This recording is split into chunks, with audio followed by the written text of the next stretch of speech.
자, 여기서 PLC의 개요. 공장 자동화. 공장 자동화.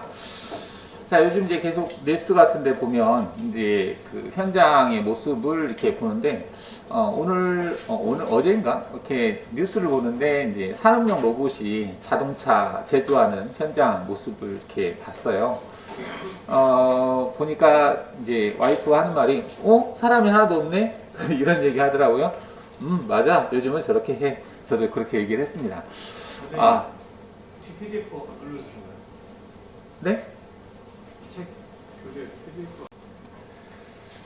자, 그래서 이제 산업 현장에서 생산성 향상, 작업의 안전성, 품질 향상, 원가 절감과 인원 관리의 어려움을 극복하기 위하여 요즘 기업 대부분이 공장 자동화를 위해 투자를 늘리고 있다. 자, 어쩔 수 없습니다. 제가 사장이더라도 기계를 쓸 수밖에 없을 것 같아요. 기계는 일단은 자동화라고 하면 24시간 365일 계속 돌아가도 아무 말이 없잖아요. 부품만, 소모성 부품만 교체해 주면 되는 거고, 뭐 전기세가 나간다 해도 우리나라는 전기세가 좀 저렴한 편이잖아요. 그러니까 기계를 들을 수밖에 없겠죠. 인건비가 하도 비싸니까. 인건비가 비싸다고 얘기하기는 좀 그렇죠. 월급 받는 입장에서는 더 받고 싶으니까. 뭐 여하튼 그렇습니다. 그래서 기업 대부분이 이제 공장 자동화를 위해서 투자를 하고 있다. 1990년대 이전의 자동화는 대부분의 단위 기계의 자동화였으나, 뭐 단위 기계라고 하면 부분이라고 보시면 되겠죠. 전체적인 시스템이 아니라 1990년 이후 자동화란 주문에서 생산, 검사, 출하에 이르는 전반적인 제어 및 관리하는 것을 뜻한다. 이게 이제 공장 스마트 팩토리라고 하면은, 우리가 예전에는 이제 공장 자동화다 그러면, PLC를 이용해서 자동화 제어하고 하는 것이야. 이렇게 했는데, 어느 때부턴가는 이제 공장 자동화를 스마트 팩토리라고 칭을 하고, 모든 데이터 관리로 넘어갔어요. 우리가 PLC로 이렇게 온오프 제어하고, 뭐 수량 이런 차원이 아니고, 그거를 모든 시스템 자체를 이제 관리하는 형태, 한마디로 이제 오너가 관리하는 거고, 예전에는 각각 부서가 관리했다면 지금은 오너가 전체적인 시스템 관리하는 식으로 뭐 한다? 이렇게 봐야 될까요? 그래서 자동화 단계는 오늘날 치열한 국제 경쟁 사회에서 유리한 위치를 점유하기 위하여 공장의 자동화는 이제 기업이 선택이 아니라 필수가 되었다. 자동화 정도에 따라 기업의 운명이 좌우되기도 한다. 단위 기계의 자동화에서 시작하여 단위 기계의 자동화에서 총합화 생산 시스템을 이루어 무인 생산 시스템에 의하여 제품을 생산하는 공장이 대부분 차지하고 있다. 전체 공장의 시스템을 관리하는 한두 사람만 필요하고 나머지는 모든 게 다 기계가 하는 형태. PLC 등장, PLC가 그러면 왜 필요하게 됐느냐 이 내용인데, 자동화를 위한 초기 단계에서는 릴레이를 이용한 시퀀스 제어가 주로 사용되었다. 릴레이를 이용해서 자동화를 할 수 없는 건 아니에요. 우리가 여러분들 이제 수동, 자동, 셀렉트 스위치를 이용해서 수동이 있고 자동이 있다라고 하면 셀렉트 스위치로 이렇게 달아놓고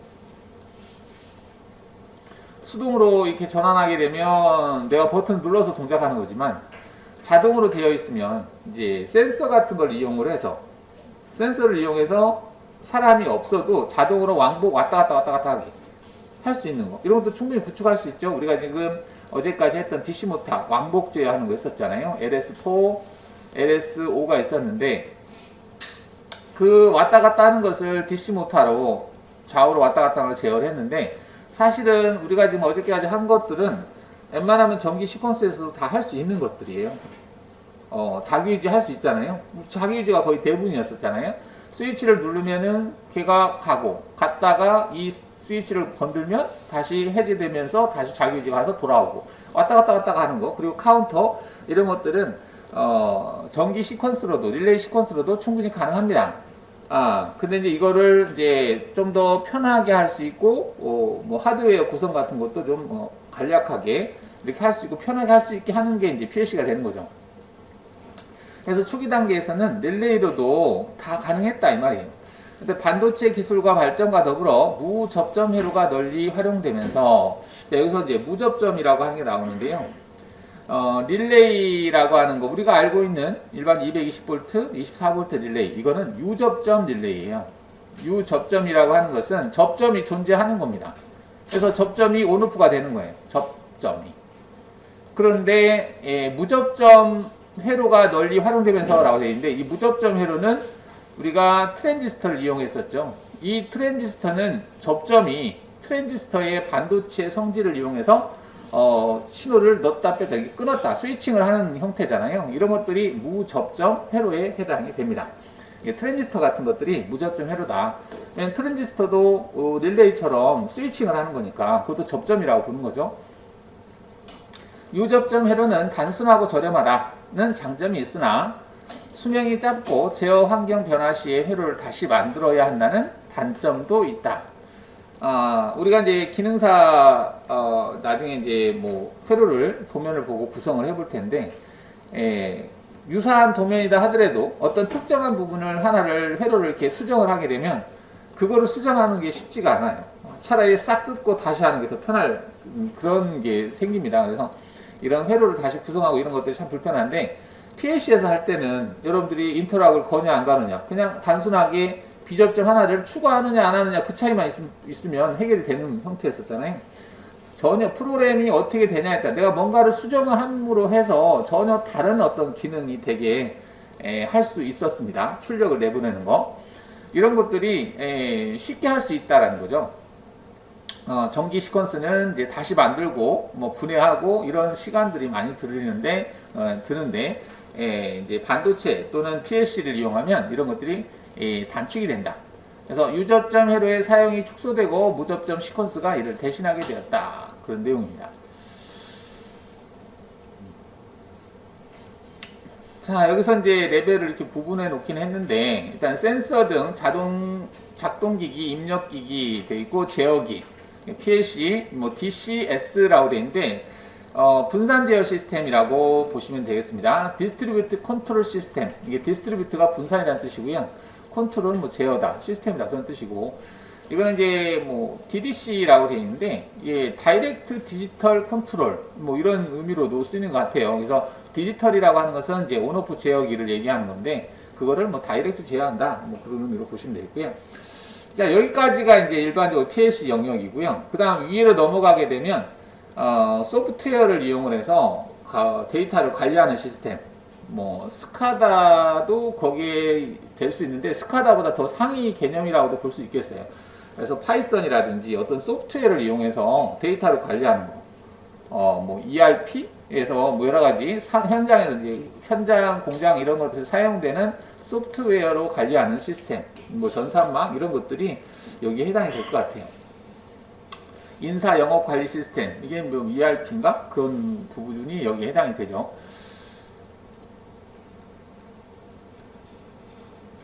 자, 이와 같은 시퀀스 제어는 현장의 기계에 연결하여 작동을 확인하기 전까지는 프로그램의 확정이 어렵다. 이게 전기 시퀀스 같은 게 좀 어렵다는 얘기죠.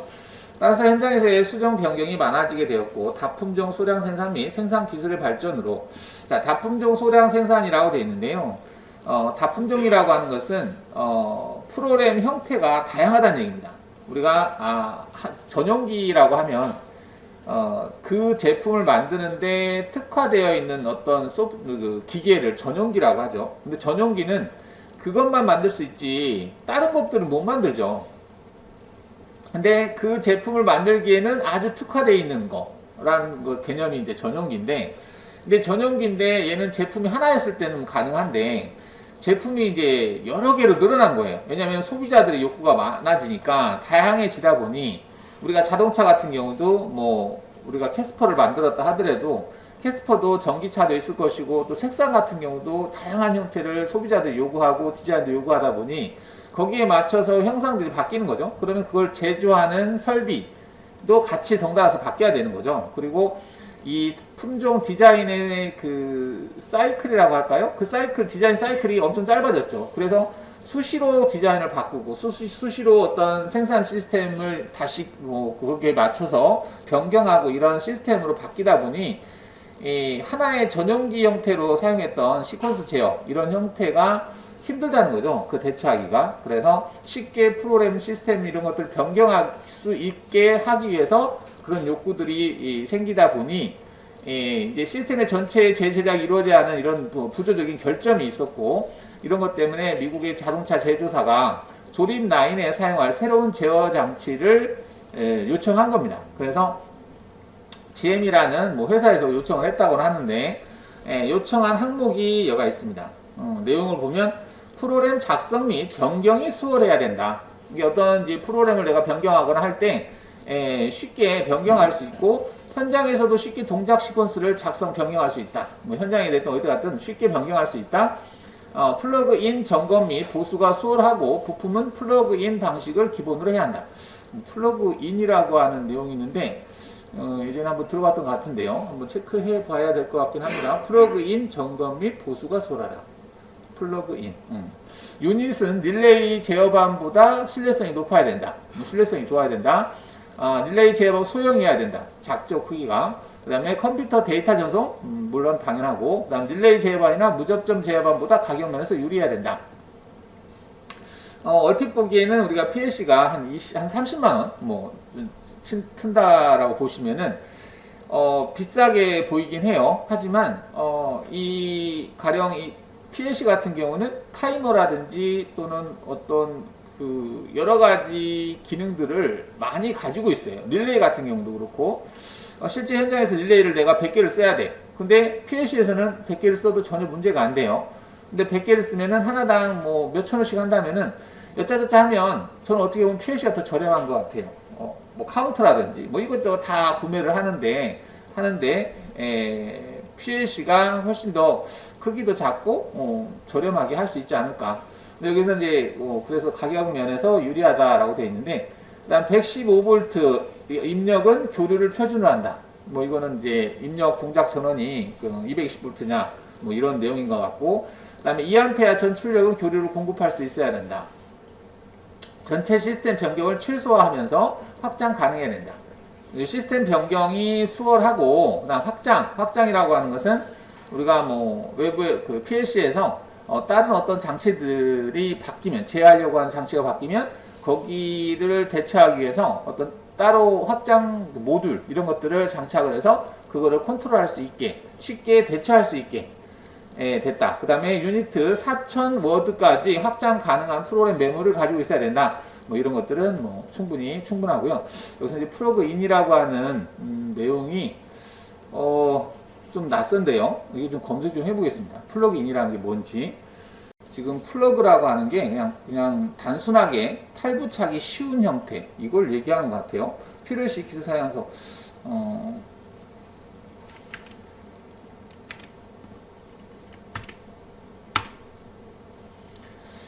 자, 플러그 방식은 전자기기나 설비에서 부품이나 모듈을 연결 단자, 커넥터를 통해 쉽게 탈부착할 수 있도록 만든 구조. 이걸 플러그인이라고 한답니다. 한마디로 우리가 컴퓨터 같은 경우도 메인보드에 보면은 이제 그래픽 카드 또는 뭐 이더넷 통신 카드, 여러 가지 카드들 또 램이라든지 이런 것들을 슬롯에다가 꽂았다 뺐다 하는 형태로 되어 있잖아요. 그런 것들을 이제 플러그인 방식이다 이렇게 얘기한 것 같습니다. 그래서 납땜을 하거나 또는 뭐 복잡한 게 아니라 단지 소켓에다가 커넥터를 꽂거나 빼는 것만으로도 장착, 탈부착, 연결, 장착 이런 것들이 수월하게 되는 거, 이런 것들을 플러그인 방식이라고 한다. 이렇게 보시면 되겠습니다. 전원선, 통신선, 제어선 등이 커넥터 형태로 되어 있어 현장에서 빠르고 간편하게 점검 및 교체가 가능하다. 예, 뭐 장점이라고는 유지 보수가 용이하고 납땜 같은 걸 안 해도 되니까 우리가 뭐 단자를 다시 만들고 뭐 이것저것 하지 않고 그냥 소켓에다가 플러그처럼 꽂았다 뺐다만 하면 바로바로 할 수 있는 형태로 만들어져야 된다, 이런 형태인데, 우리가 이제 PLC 같은 경우도 이제 어떤 확장 모듈을 이제 옆에다가 그냥 꽂기만 하면 바로 인식해서 확장해서 쓸 수 있는 구조로 되어 있습니다. 그래서 이러한 것들을 플러그인 구조다. 시간이 절약되고 모듈화되어 있다. 그리고 표준화되어 있다. 어떤 이제 규격에 맞게 제작이 되어 있다. 그렇게 보시면 되겠고, PLC 입출력 모듈이 커넥터나 딘 레일에 플러그인 방식으로 부착된다. 고정하는 거, 릴레이 센서, 전원 공급 장치, 통신 모듈이 등이 플러그인 형태로 구성됐다. 대충 플러그인이 무슨 의미인지 여러분들 이해하실 거라고 생각을 합니다. 자, 여기서 이제 플러그인 점검 및 보수가 수월하고 부품은 플러그인 방식을 기본으로 한다. 뭐 그런 내용이 있습니다. 자, PLC의 구조 보겠습니다. 자, PLC는 여러분들 이제 PLC라고 하는 것들을 자주 하는데 PLC가 복잡하고 어려운 건 아니에요.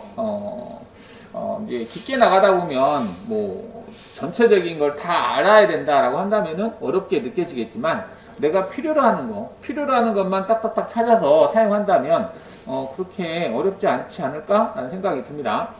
그래서 PLC라고 하는 이 PLC는 프로그래머블 로직 컨트롤러다.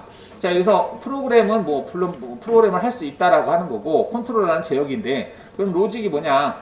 로직은 그냥 온이냐 오프냐, 참이냐 거짓이냐, 뭐 엔드, 오어 결합된 형태에서 결과값이 어떻게 나오느냐 이런 것들을 로직이라고 보시면 되겠습니다. 운전 제어하기 사용되므로 열악한 생산 현장에서도 견딜 수 있도록 온도, 습도, 전기, 노이즈에 강하고 사용하기 쉬운 구조가 되어 있다. PLC의 가장 큰 특징입니다. PLC는 웬만하에서는 고장이 나지 않는다 라고 보시면 돼요. 일반 PC하고는 비교가 안 될 정도로 단순하면서도 우리가 꼭 필요한 기능을 할 수 있게 만들어졌다. 그리고 현장의 열악한 환경에서도 수명이 길다. PLC의 구성은 업무용 PC의 구성과 같다. 일반 PC하고 비슷하게 생겼습니다. CPU가 있고 입력장치가 있고 출력장치가 있는데 비슷하지만 현장에 맞게 만들어져 있다라고 보시면 되겠고요. PLC의 기본 구성은 두뇌에 해당하는 CPU, 중앙처리장치, 또는 스위치나 센서로부터 신호를 입력받는 입력부. 자, 입력부가 여기에 해당이 되겠습니다. 입력부 중요하죠. 우리가 사람이 살아가면서도 눈으로 보고 그 다음에 귀로 듣고 말하고는 출력이겠네요. 출력장치에 해당이 되겠고 일단 눈으로 보고 감촉 느끼고 뭐 냄새 맡고 오감이라고 하는 거 이것들이 입력장치에 해당이 되겠고 출력장치다 그러면은 이제 어디에 됐을까? 여기 보면 전자접촉기, 마그네틱 컨택터, MC, 솔레노이드 밸브, SV, 뭐 다음에 램프, 뭐 이런 것들이 다 출력장치에 해당이 되겠죠. 뭐 램프는 어떻게 보면 감시 표시하는 장치고, 솔밸브는 이제 구동기라고 보시면 되겠죠. 릴레이, 코일의 원리를 이용한 거. 전자접촉기도 어떻게 보면 같은 형태라고 보시면 되겠죠. 전자석의 원리에 의해서 단자를 붙이는 거, 전자석의 원리를 이용해서 접점 또는 밸브를 열고 닫는 거, 이게 솔레노이드 밸브입니다. 내부 구조는 이렇게 되어 있다라고 되어 있고, 이거 로더라고 하는 것은 PLC에다가 프로그램을 작성을 할 때 그 컴퓨터를 이용해서 어떤 이제 프로그램 입력하거나 또는 핸드로더라고 해서 이제 손으로 갖고 다니면서 입력하는 장치들도 있었습니다. 근데 요즘은 거의 쓰지 않고 노트북이라든지 뭐 태블릿 뭐 이런 것들이 많기 때문에 그 방법을 이용한다라고 보시면 되겠습니다. 그래서 PLC라고 하는 게 이렇게 형성이 되어 있다. 자, PLC의 기능. PLC의 기본 기능은 초기 PLC에서는 유접점 시퀀서를 변환하여 사용한 AND, OR, NOT, 타이머, 카운터 또는 아웃 정도의 기능만 사용하였으며 접속기기도 제한적이었다. 여기서 AND라고 하는 것과 OR라고 하는 것, NOT이라고 하는 것 용어들이 있는데 이게 처음엔 좀 낯설을 수 있는데요. AND는 직렬이라고 보시면 됩니다. 이렇게 신호 처리가 직렬로 되어 있는 거, 이게 AND고요. OR라고 하는 것은 병렬 형태입니다. 병렬로 되어 있는 거. 병렬로 되어 있는 게 OR 형태고, NOT은 비접점입니다. 그 다음 타이머는 타이머고, 근데 아웃 정도, 아웃은 뭐 출력이겠죠? 이게 아웃이라고 보시면 되겠고요.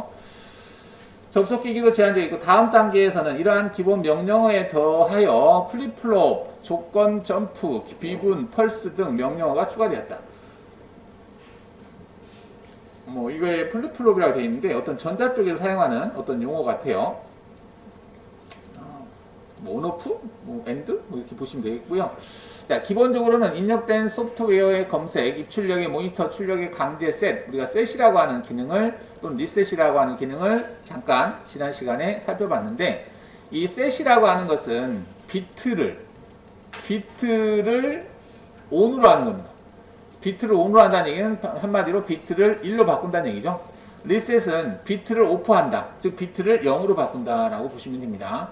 셋과 리셋, 고속 카운터, 그 다음에 고속 펄스 입력, 스태핑 모터 회전 펄스, 또 프로그램 체크, 자기 진단 기능이 포함되어 있다. 현재는 앞서 설명한 명령어와 기능에 컴퓨터의 기능을 활용한 명령어와 기능이 더해져 첨단화가 진행되고 있다. 지금은 이제 그 PLC에다가 자꾸 기능을 추가하다 보니까 PLC가 마치 컴퓨터화 돼버렸어요. 그러니까 PLC에다가 컴퓨터의 모니터 기능을 탑재를 합니다. 일반적으로 우리가 지금 사용하고 있는 PLC는 모니터 기능이 없잖아요. 모니터 기능이 없는데 지멘스 같은 경우는 여기에 액정이 달려 있어요. 그래서 현재 상태, 출력 상태, 이런 것들, 통신 상태, IP 상태를 이 액정에서 바로 합니다. 그러니까 HMI 같은 게 붙어 있어요. PLC. 그러니까 가격이 엄청 비싸지겠죠. 기능도 많아지고 또 복잡해져요. 그러니까 기능이 다 플러스 되는 게 반드시 좋은 건 아닌 것 같아요. 저희 집에는 밥통이 단순한 밥만 하는 밥통이거든요. 근데 요즘 밥통들은 별것들 다 하더라고요. 기능들이. 액정도 있고 지가 말도 하고. 근데 이런 것들이 있으면 내가 꼭 필요한 기능을 사용해야 되는데 그 외부적인 기능 때문에 내가 꼭 필요한 기능을 사용을 못할 경우도 있어요. 그걸 주객이 전도했다고 하죠. 그런 경우들이 있기 때문에 저는 별로 이렇게 최첨단 기기를 좋아하는 편은 아니에요. 관심은 있지만 이렇게 사용하는 데는 별로 이렇게 좋지 않지 않나 뭐 그런 생각이 되는데, 여하튼 욕구사항이 많다 보니 하나로 다 해결하려는 이런 것들이 경향이 좀 있습니다. 앞서 설명한 명령이 이렇게 돼 있고, 자, 프로그램의 저장. 프로그램의 저장이 가능하다는 것도 PLC의 특징 중 하나다. 프로그램을 PLC에 저장한다. 근데 이제 뭐 저장 프로그램 수는 한계는 있지만 일반 PC처럼 뭐 대용량 여러 가지 프로그램을 다 저장하는 건 아니고, 하나의 그 프로젝트 안에 있는 스캔 프로그램이라든지 또는 뭐 태스크 프로그램이라든지 이런 것들 몇 가지의 어떤 그 프로젝트 단위로 저장을 하는 거죠. 하지만 저장은 할 수 있다는 얘기죠. 저장 방법의 발전도 PLC 발전과 함께 진행되고 왔다. 초기의 소형 PLC는 카세트 테이프 리코더가 사용되고 카세트 테이프에 프로그램 저장됐다. 이거는 이제 뭐 요즘은 이게 잘 보이지 않죠. 근데 예전에 카세트 테이프라고 해서 마그네틱 그 띠 같은 데다가 데이터를 저장해서 그걸로 음악 듣고 하는 그런 게 있었어요. 그리고 종이 테이프라고 해서 1인치 폭 25.4mm 정도의 폭에 펀칭을 해서 그걸 가지고 데이터를 저장하기로 했습니다. 근데 요즘은 거의 보기 힘들죠. 요즘은 CD도 거의 보기 힘들 정도니까. 그러나 이 방법은 데이터를 읽고 쓰는데 시간이 오래 걸리고 데이터를 전송할 때도 에러 발생 확률이 높다. 저장도 힘들고 그렇죠. 다음 단계의 PLC는 EPROM이라고 되어 있는데, EPROM은 지웠다 썼다 하는 롬, 뭐 이렇게 생각하셔도 될 것 같아요. 메모리 IC를 이용하여 프로그램 보존이 간단하게 되었고, 최근에는 이 EPROM의 IC가 이용되고 있으며 전용 장치나 PC에 접속하여 하드디스크에 프로그램을 저장하기도 한다. 일반 USB도 예전에는 뭐 몇 메가, 뭐 10메가, 5메가 뭐 이렇게 됐는데 요즘은 몇 기가 단위로 갔잖아요. 용량도 많이 커지고 속도도 빨라지고 저장 매체도 많이 발전했다는 얘기죠. 자, PLC의 링크와 컴퓨터 링크는 통신이라고 보시면 됩니다. 그래서 PLC와 컴퓨터 간의 통신. 최근에 공장 자동화가 가속됨에 따라서 기존의 개별로 운전되는 기계를 연동을 한다는 얘기는 같이 움직인다는 얘기죠. 우리가 우리 몸으로 따지면은 신경하고 같다고 보시면 되겠죠. 제가 머리를 돌리는 것과 머리에서 생각하는 거 같이 움직이잖아요. 몸 따로 생각 따로 하면은 문제가 좀 될 수 있죠. 그래서 항상 같이 연동해서 움직인다. 그래서 HMI에서 버튼을 누르면 PLC에서 출력이 나가고, 그래서 이런 것들 HMI와 PLC가 서로 연동해서 움직이는 거, 우리가 지금 지난 시간까지 계속 했던 게 HMI, PLC 서로 연결한 상태, 통신이 연결된 상태에서 동작하는 거예요. 만약 통신이 끊기면 HMI에서 내가 아무리 버튼을 눌러도 PLC가 동작하지 않습니다. 그거는 연동이 안 돼 있기 때문에 그래요. 이러한 요구에 부응하여 PLC의 병렬 운전으로 제어반과 조작반 간의 배선을 절감하거나 두 대의 기계 제어를 링크 연동 운전시켜 제어하는 방법이 사용되고 있다. 얼마든지 가능하죠. 여러분들 이제 TV 같은 데 보면 로봇으로 나오는 AI 로봇 나오는 어떤 영화 같은 거 보면 로봇들이 일렬로 서 있는데 동시에 움직이죠. 신호를 동시에 주면 됩니다. 특히 드론 같은 거 보면 드론 쇼 할 때 용을 그리고 글자를 표현하고 하잖아요. 공중에서 이 드론들이 중앙 통제하는 드론에서 모든 신호를 동시에 주고 동시에 연동돼서 움직이기 때문에 그게 가능한 거죠. 그게 이제 실제 전투에서도 그런 게 이제 나타나고 있죠. 전투 상황에서도 일제히 목표물을 많이 벌떼처럼 달라들면서 공격한다 생각하면 끔찍하죠. 자, PLC를 링크하면 소규모의 분산 제어가 가능하며 그 중에서 일부를 집중 제어할 수 있다. 이에 따라서 제어실에서 집중 프로그램 관리, 상태 감시, 모니터링 등이 가능해졌다.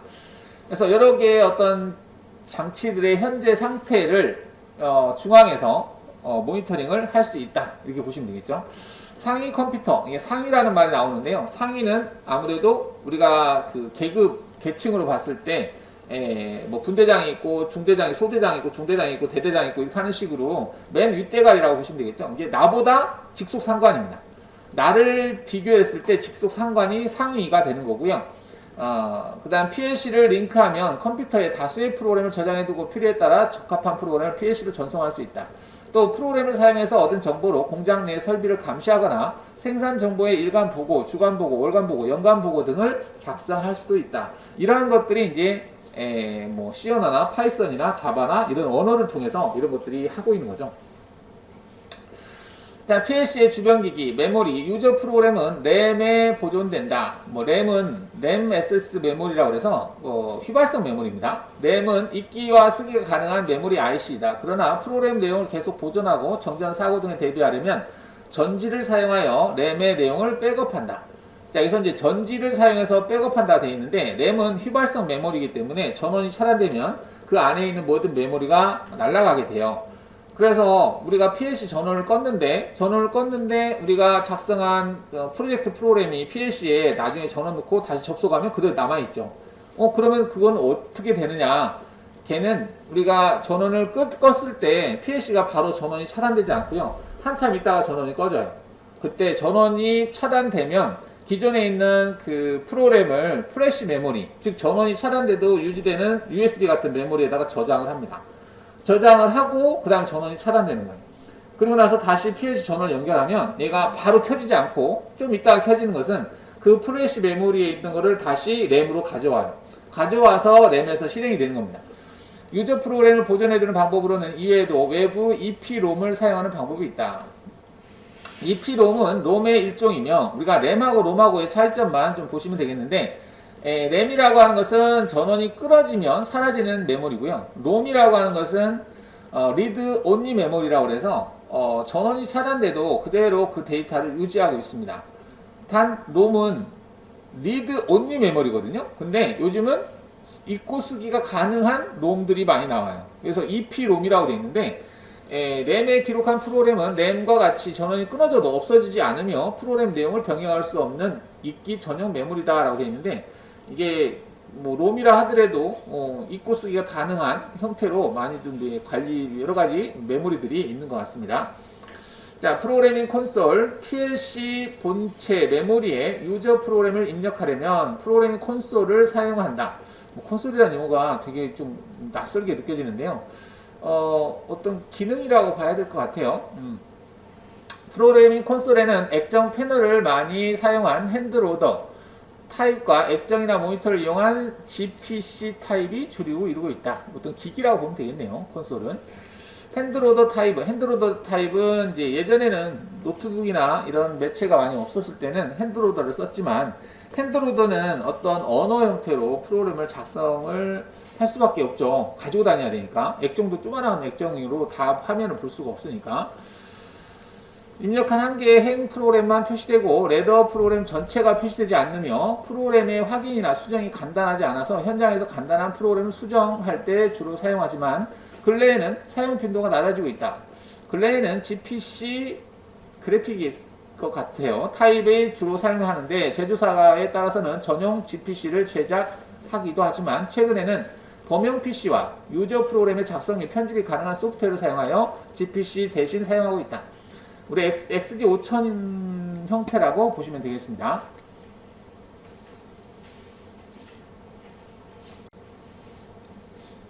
자, PLC의 분류, 일체형과 모듈형이 있다. 일체형은 우리가 쓰고 있는 XBC TR32H가 일체형이라고 보시면 되겠고요. 모듈형은 XGK 또는 XGI 해서 슬롯 형태로 꽂아서 작업하는 형태라고 보시면 되겠습니다. 자, 주로 소형에서 사용하는 일체형은 PLC 구성의 필수 요소인 전원부, CPU, 입출력 등이 하나의 케이스에 들어있으며 지금 우리가 학습하고 있는 PLC죠. 구조가 간단하고 사용하기 편리하며 단독으로 자동화 기기를 제어하는 경우에 많이 사용한다. 그러나 PLC에 연결하여 사용할 수 있는 입출력 기기의 수가 고정되어 있어 기종 선정 단계에서 증설과 상위 PLC와의 접속 가능 여부를 고려하여 선정해야 된다. 우리가 사용하고 있는 것은 입력이 16개, 출력이 16개인 PLC를 이제 사용을 하는데요. 얘 같은 경우는 만약에 입력 개수가 더 늘어난다라고 한다면은 이제 물론 확장 IO를 옆에다 장착을 해서 사용할 수 있습니다. 근데 좀 번거롭긴 하죠. 근데 요즘은 이런 입출력 장치들이 굳이 그렇게 뭐 PLC에 많이 필요하지는 않는 형태라고 보시면 돼요. 정 필요하면 통신을 이용해서 리모트 IO, 외부에 먼 거리에 있는 어떤 장치의 신호를 통신으로 받아서 작업하는 형태로 하기 때문에 PLC에 이런 입출력 장치들이 많이 가지고 있을 필요는 없어졌죠. 근데 예전에는 어떤 장치를 선정을 할 때 이런 이제 점수, 이 입출력 점수가 좀 고려 대상이 됐죠. 점수가 부족하면 좀 번거로우니까. 모듈형이다 그러면 소형을 제외한 대부분의 PLC가 모듈형이다. 모듈형은 베이스 모드의 외형 치수를 표준화한 전용 모듈, CPU 모듈, 입출력 모듈 등을 유저가 그 용도에 적합하게 선정하여 PLC를 구성한 구조로 PLC에 연결하여 사용할 수 있는 입출력 기기나 기능의 확대가 자유로워 중대형 PLC에 널리 사용된다. 이건 이제 기본 베이스가 있습니다. 기본 베이스가 있는 상태에서 필요에 따라서 구입해서 장착해서 쓸 수 있는 타입을 얘기합니다. 자, PLC의 적용 분야, 산업 설비의 자동화와 고능률화가 가속화하면서 PLC의 적용 범위는 확대되고 있다. 그 중에서 공장 자동화와 FMS. 이제 공장 자동화는 공장을 자동화로 하겠다 그런 의미인데, 그럼 FMS는 뭐냐? FMS는 플렉시블 매니팩처링 시스템에서 유연 생산 시스템이라고 그래요. 유연 생산 시스템이라고 하는 것은 유연하게 대처할 수 있는 시스템이다 이런 의미라고 보시면 됩니다. 이 의미가 뭐냐면은 내가 티코를 만드는 그 공장을 이제 했었는데 거기에서 티코가 이제 생산이 중단되고 티코가 아니라 다른 어떤 자동차를 만들어야 돼요. 만들어야 되면 모든 라인을 다 뜯어 붙이는 게 아니라 거기에 장착되어 있는 PLC의 프로그램만 변경을 해서 그 시스템을 그대로 사용할 수 있는 형태로 이제 사용할 수 있는, 그러니까 대처가 가능한 거죠. 유연하게 생산 어떤 제품에 대해서 거기에 맞춰서 사용할 수 있는, 우리가 사람도 저 사람은 조금 유연성이 있다? 이게 말이 맞나? 여러 가지 사람과 이 사람 저 사람을 이렇게 서로 간에 사교성이 좋다 뭐 이런 것들도 그 같은 맥락이라고도 볼 수 있을 것 같아요. PLC의 요구는 과거의 중규모 이상에서 유접점 시퀀스 제어반 대체 효과가 크고 현재 고속화, 고기능화의 추세로 소규모 기계에서 대규모 설비까지 폭넓게 적용되고 있다. 그래서 PLC를 이용해서 PLC라고 하는 게 우리가 이제 기계하고 어떤 PLC하고 접근성이 참 좋은 것 같아요. 일반 전기 릴레이 시퀀스로 물론 이제 제어를 하는 것은 좀 한계가 있다라고 보시면 되고, 여러분들이 PLC를 일단 접근할 때 좀 어렵게 느껴질 수는 있겠지만 순수하게 전기 회로만 가지고 제어하려면 더 복잡한 것 같아요. 그래서 기계를 쉽게 내가 필요한 어떤 조건에 맞게 제어를 할 때 PLC가 가장 좀 쉽게 접할 수 있는 장비가 아닌가 생각이 됩니다. 그래서 PLC를 적용하는 분야가 다양해요. 거의 전반에 다 쓰고 있습니다. 이게 식료, 컨베이어, 그 다음에 하역 작업할 때 또는 추락 컨베이어가 많겠죠. 운반하는 거니까. 라인 제어할 때 자동차, 그 다음에 산업용 로봇 제어할 때 상하수도 제어, 펌프 제어할 때 물류, 이것도 하역, 반송, 컨베이어, 소각, 온도, 목공, 환풍 여러 가지가 여기에 해당이 되겠죠.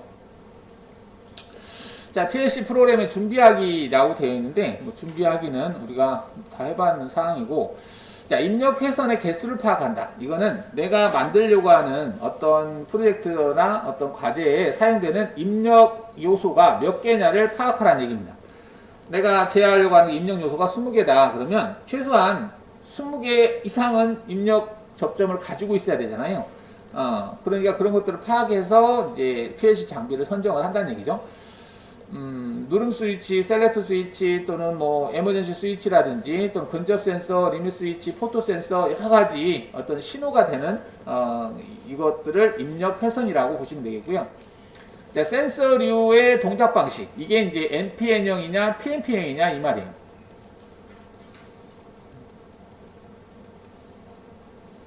자, NPN형은 우리가 마이너스가 입력으로 들어오는 형태로 작업하면 된다고 그랬죠. PNP는 플러스가 들어오는 형태로 해야 된다. 근데 우리가 입력 컴이 하나일 경우에는 이걸 맞춰줘야 된다는 얘기죠. 입력 컴이 두 개일 경우에는 물론 이거 써도 되고 이거 써도 되는데 웬만하면은 그 맞춰주는 게 맞겠죠. 그래야 작업하기도 편하고 서로 간에 이제 약속이니까. 여기서 이제 센서류 출력은 전압 방식과 전류 방식이 있고, 전압 방식에서는 출력 전압과 뭐 AC를 쓰느냐 DC를 쓰느냐 이건데 거의 DC를 쓴다라고 보시면 되겠고요. 입력에는. 그다음 출력 회선의 개수, 이것도 솔베브나 릴레이 개수 이런 것들도 한다는 얘기죠. 개수를 선정할 때 참고해야 된다는 얘기고, 이제 출력 방식, 뭐 교류를 제할 릴레이 방식이냐 또는 TR 방식이냐 아니면은 트라이액 출력 방식이냐 세 종류 정도 나눌 수 있는데, 여기에서 이제 릴레이 방식은 직류나 교류 제한 없이 온오프 제어를 다 할 수 있는 거고요. 근데 TR 같은 경우는 이제 DC만 제어를 할 수 있습니다. 그리고 극성의 제한이 있습니다. 플러스 출력을 할 건지 마이너스 출력을 할 건지 선정해야 되고, 트라이액은 교류, AC죠. AC 출력을 할 때 사용하는 건데 굳이 PLC에서 이 트라이액 타입을 쓸 필요는 없죠. 왜냐하면 PLC에서 외부로 출력을 내보내서 외부에서 접점을 이용해서 사용하면 되기 때문에. 근데 이제 트라이액을 사용한다 그러면은 교류를 고속 스위칭을 할 수 있죠. 고속 스위칭을 한다는 얘기는 우리가 이제 교류를 온오프를 시킬 때 온이 되는 시간을 길게 주고 작게 주고 함으로 해서 속도 제어를 할 수 있죠. PWM 제어라고 하죠. 펄스 폭 변조, PWM 모듈 해서 우리가 DC 모터의 속도를 제어할 때 이런 식으로 제어한다라고 제가 설명을 드렸습니다. 온 시간을 길게 주면 속도가 빠르고, 온 시간을 짧게 주면 속도가 느리고, 그러한 형태로 이제 제어하려면 고속 스위칭을 해야 되는데 일반 릴레이로는 고속 스위칭을 못 해요. 릴레이는 온오프 시간 그 주기가 제한적입니다. 확장 모듈 지원 여부를 파악한다. 이거는 PLC를 내가 구입을 했는데 이 PLC는 가령 이제 그 서버 제어를 하기 위해서 뭐 이축을 동시 제어를 해야 된다. 근데 우리가 XGB 같은 경우는 동시 제어를 할 수가 없어요. 동시 제어를 하려면은 거기에 맞는 그 PLC를 사용을 해야 됩니다. 사양이 높은 것들은 뭐 이런 것들이 이제 어떻게 되는, 내가 뭘 할 건지 따라서 선정할 때 특수 모듈이 가능한지 이런 것들도 미리 알아보고 해야 된다, 그런 내용입니다. 자, PLC 선정 시 시스템 요구사항, 외부 기기 접속이 편리해야 되고, 외부 기기 노이즈로부터 강해야 되고, 전압 전류 정기적 기기 일치해야 되고, 입출력 각적을 편리하게 감시할 수 있어야 된다. 그 다음에 전원, 메모리, CPU, 베이스 형태, 그리고 특수 모듈 비교, AD. 여기서 AD라고 되어 있는데, AD라고 하는 것은 아날로그, 컨버터, 디지털. 뭐 이렇게 봐야 돼요. 아날로그를 디지털로 바꾸는 것을 AD라고 합니다. 자, 아날로그가 뭐냐? 아날로그는 연속된 신호, 즉 전류나 전압을 얘기하는 거예요.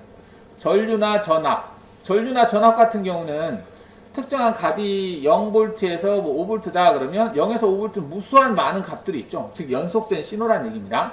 이 신호를 디지털이라고 하면은 이 0에서 5V라고 하는 것을 0에서 한 4000이라고 하는 디지털 값으로 딱 매칭을 시키는 거예요. 그러면은 이 디지털은 연속된 신호가 아니죠. 0에서 4000이면 계속 연속된 숫자로 다 표현되잖아요. 이거는 연속된 신호가 아니고 가령 여기서 5와 6 사이는 없어요. 존재하지 않죠. 하지만 아날로그는 존재합니다. 연속된 신호는. 하지만 디지털 같은 경우는 5 아니면 6이지 그 사이에 있는 값들은 무시해요. 이러한 것들이 디지털이에요. 숫자로 연속되게 표현을 하겠지만 여기에서 딱딱 끊어졌다는 얘기죠. 가령 우리가 이러한 그래프 신호가 있는데 얘를 디지털로 샘플링을 한다 그러면 이 값에 해당하는 값만 존재하는 거지 그 사이에 있는 값은 디지털로 존재하지 않는다. 그게 디지털입니다. 일단 나중에 AD 변화 확장 모드를 할 때 보도록 하겠습니다. 그래서 아날로그 신호를 디지털로 바꾸는 거, 그리고 디지털을 또 아날로그로 바꾸는 거, 이런 것들이 AD/DA 모듈이라고 보시면 되는데요. 고속 카운터, 이거는 아주 빠른 스위칭을 카운터하기 위해서, 그 다음 PID, 이거는 이제 뭐 비례, 적분, 미분, 뭐 제어하는 형태. 그다음 위치 결정은 이제 서버라든지 이걸 정확한 위치로 명령을 내려서 위치 이동하게 하는 거. 열전대는 이제 온도를 검출하는 어떤 센서 같은 건데요. 이 열전대를 사용할 수 있는 그 확장 모듈을 만들어져 있는 그 모듈을 그냥 장착해서 사용하는 거죠. 아날로그 타이머 모듈 또는 인터럽트 입력 모듈, 이런 것들이 있다. 자, PLC 소프트웨어 설치하기. 이건 XG5000 설치하는 방법인데, 여러분 다 할 줄 아는 거니까 패스. 제조사에서 다운로드해서 설치하면 된다. 그런 설명입니다. 그 다음에 이제 처음 시작할 때 우리가 여기서는 지금 XGB, XBC, S타입을 가지고 한다라고 했는데, 우리는 XBC H타입을 사용을 하죠. 뭐 거기에 맞춰서 선정해서 들어가는 거. 이거는 여러분 아시겠죠? 그 다음에 파라메타 설정이라고 되어 있는데, 기본 파라메타에서 뭐 설정하는 거, 이거는 기본값 그냥 놔두고 사용하시면 되겠어요. 그 다음에 이거는 우리가 IO 파라메타에서 했던 거죠. IO 파라메타에서 그 PLC 입력이 16이고 출력이 16이다. 그거 선정하는 건데, 한번 볼까요? 자, 이게 지금 XG5000을 실행을 해보면, XG5000을 처음 실행할 때 프로젝트를 누르면 이게 뜨는 거 있잖아요. 얘를 얘기하는 거예요. 아까 나왔던 것이. 그 다음 여기다가 대충 이름을 주고 확인을 누르면 이 프로젝트가 뜨는데, 여기서 기본 파라메타가 이거예요. 그냥 기본 값을 쓰면 됩니다. 여기서 이 타이머만 제가 설명을 잠깐 드렸던 것 같아요. 그 다음에 IO 파라메타죠. 이게 IO 파라메타 클릭을 해서 입력을 설정했던 부분, 이것도 우리가 해봤습니다. 이렇게. 자, 여기 있는 게 이제 나중에 이제 확장 모듈이라고 해서 AD 변환 모듈을 이제 옆에다 장착을 하면 장착했을 때 IO를 다른 걸 선정하거든요.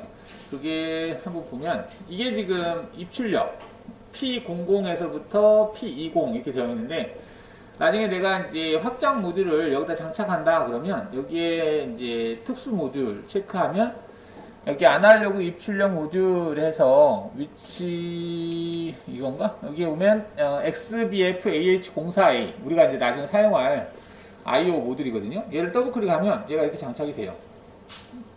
근데 이게 장착된다고 해서 얘를 사용할 수 있는 건 아니고,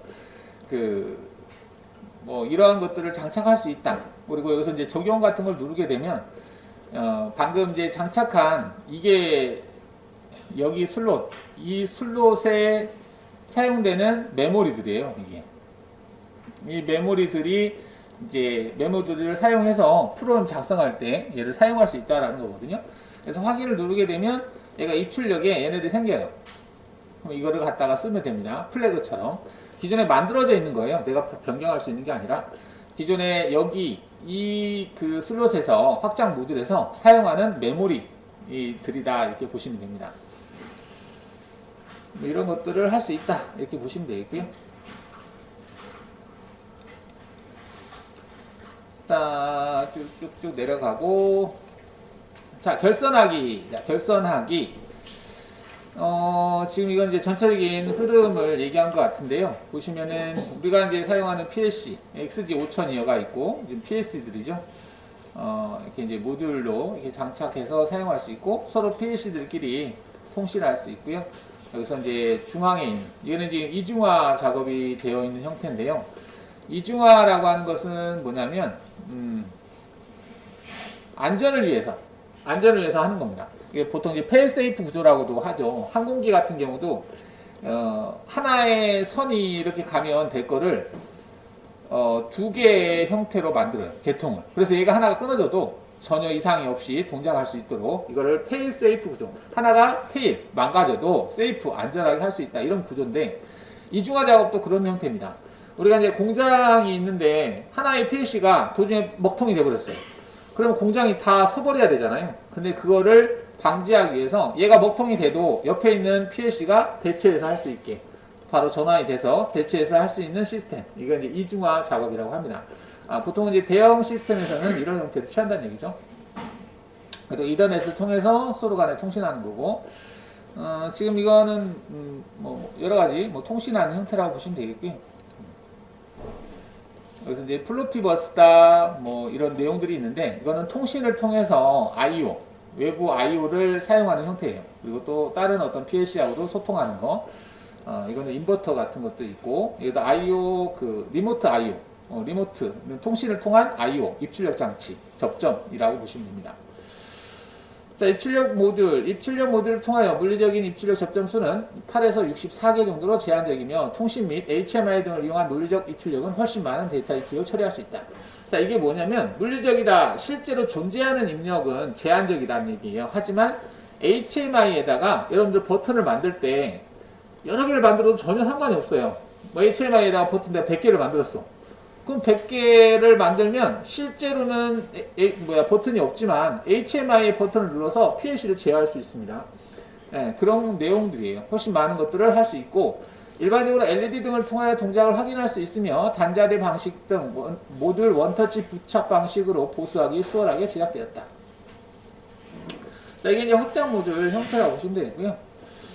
자, 여기는 지금 점수에 대한 내용이죠. 그래서 DC 입력, 그 다음 AC 입력이라고 되어 있는데, 일반적으로는 전원은 AC를 쓰고, 이거는 입력이 이제 DC를 쓸 거냐 그런 내용 같고요. DC를 쓰겠다 또는 AC를 쓰겠다 되어 있고, 포토커플러라는 내용이 나오는데, 이 포토커플러는 입력을 받을 때 절연 방식이 이제 포토커플러를 사용하는 방식이다 그런 내용입니다. 회로도에서도 제가 잠깐 설명을 드렸던 것 같아요.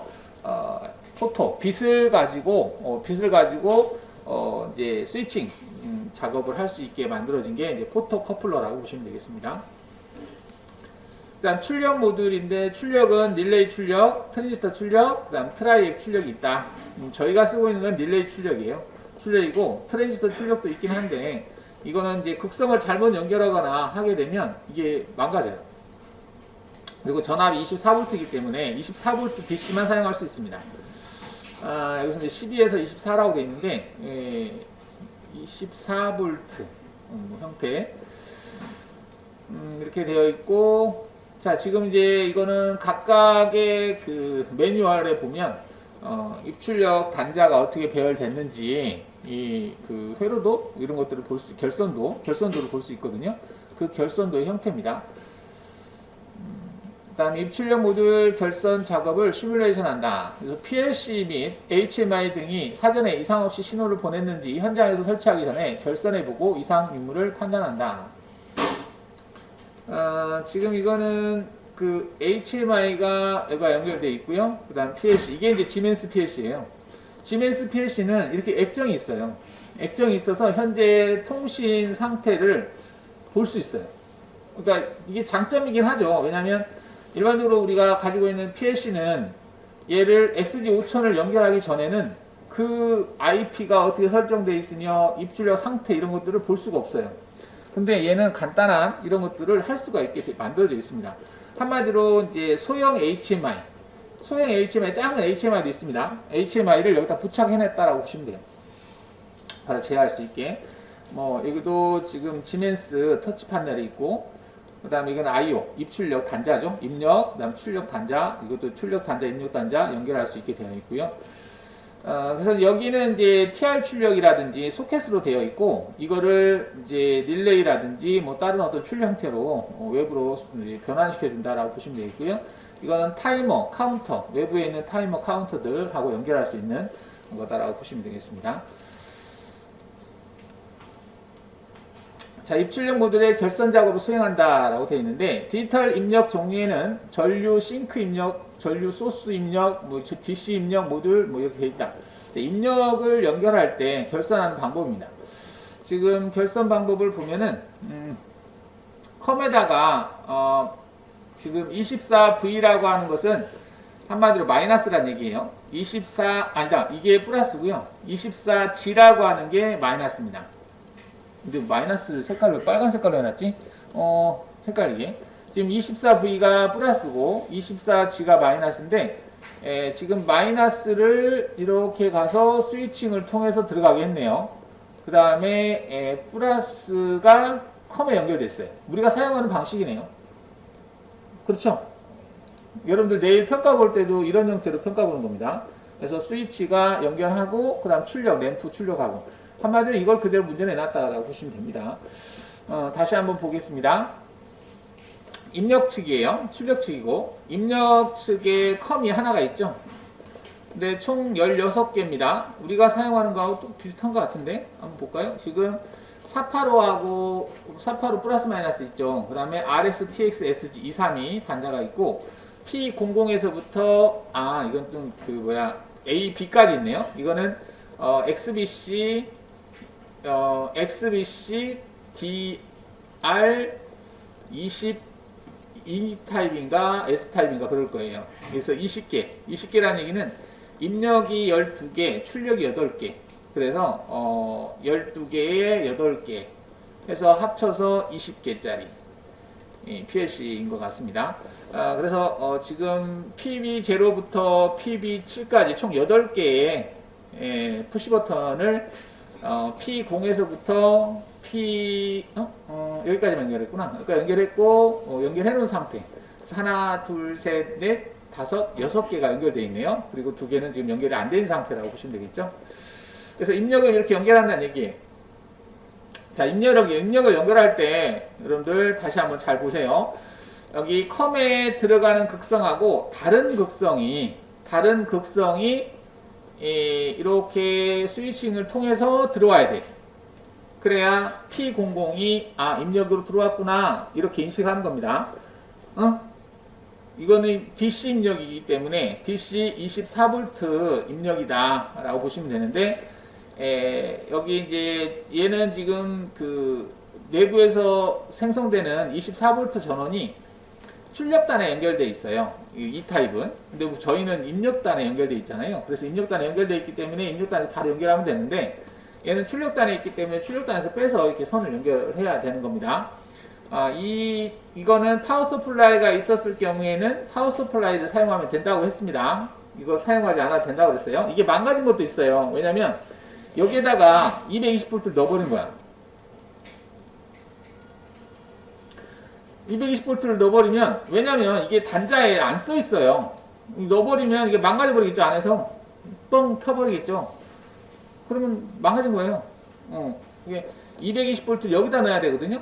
여기 보면 220V 전원 들어가는 부분이 있는데, 이걸 여기다 넣어버릴 수도 있습니다. 그러면 나가는 거예요. 이게 잘 보고 연결하셔야 돼요.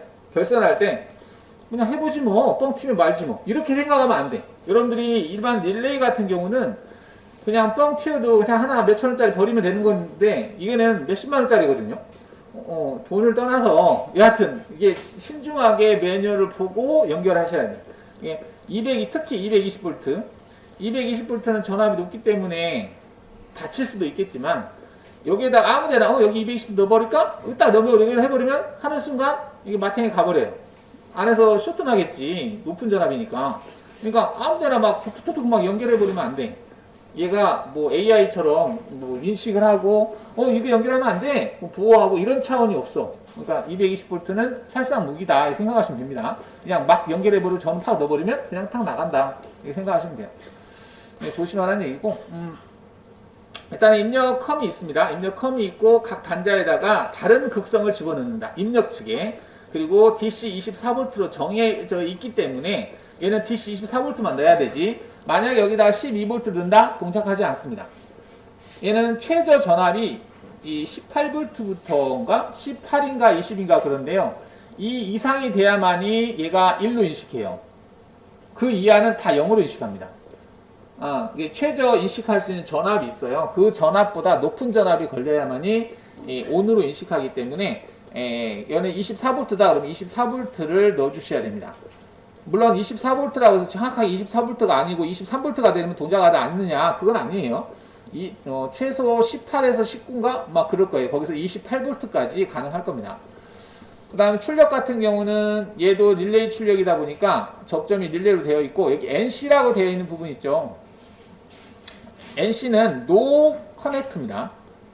No Contact인가? Contact. 접점이 없다 이 말이에요, 한마디로. NC. 지금 이거는 이제 접점이, 출력 접점이 하나, 둘, 셋, 넷, 다섯, 여덟 개짜리예요. 근데 우리는 16개짜리죠. 그래서 이거하고 좀 다르긴 한데 구조는 거의 비슷합니다. 자, 그럼 출력을 어떻게 연결하는지 한번 보겠습니다. 자, 출력을 보니까 220V를 바로 출력을 내보냈네.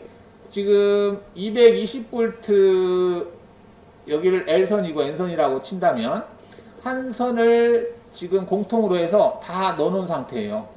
넣어놓은 상태죠. 넣어놓은 상태에서 다른 선을 컴에다가 연결했습니다. 점프 했죠. 그래서 컴에서 출력을 내가 P40을 출력을 내보내겠다 하게 되면 이 컴에 들어온 게 P40으로 나가는 거죠. 그러면 한쪽 선이 들어와 있고 다른 한 선이 이렇게 들어가서 이 램프가 동작을 한다.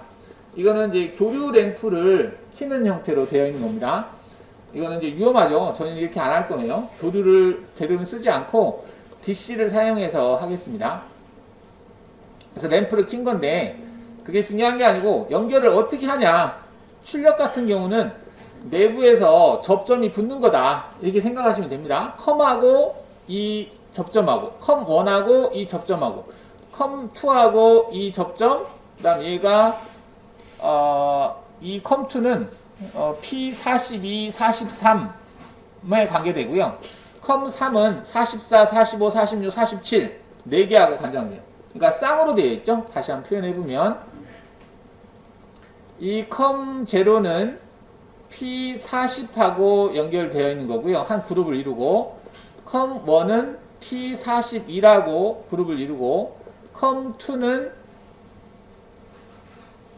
P42하고 P43, 컴3는 여기에 있는 이 4개의 출력하고 그룹이 이루어져 있는 거예요. 그래서 컴이 결과적으로 4개예요. 컴을 왜 이렇게 많이 하느냐? 이 출력은 컴1과 컴0 얘네들은 다 각각이 절연이 되어 있다. 즉 다양한 전원을 사용할 수 있게 사용하기 위해서 컴이 여러 개 있는 거예요. 필요 없이 해놓은 거 아닙니다. 우리가 이제 저희가 사용하는 것도 컴이 4개인데 얘도 4개예요.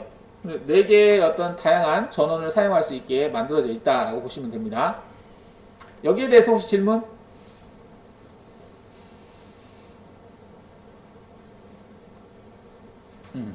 없죠?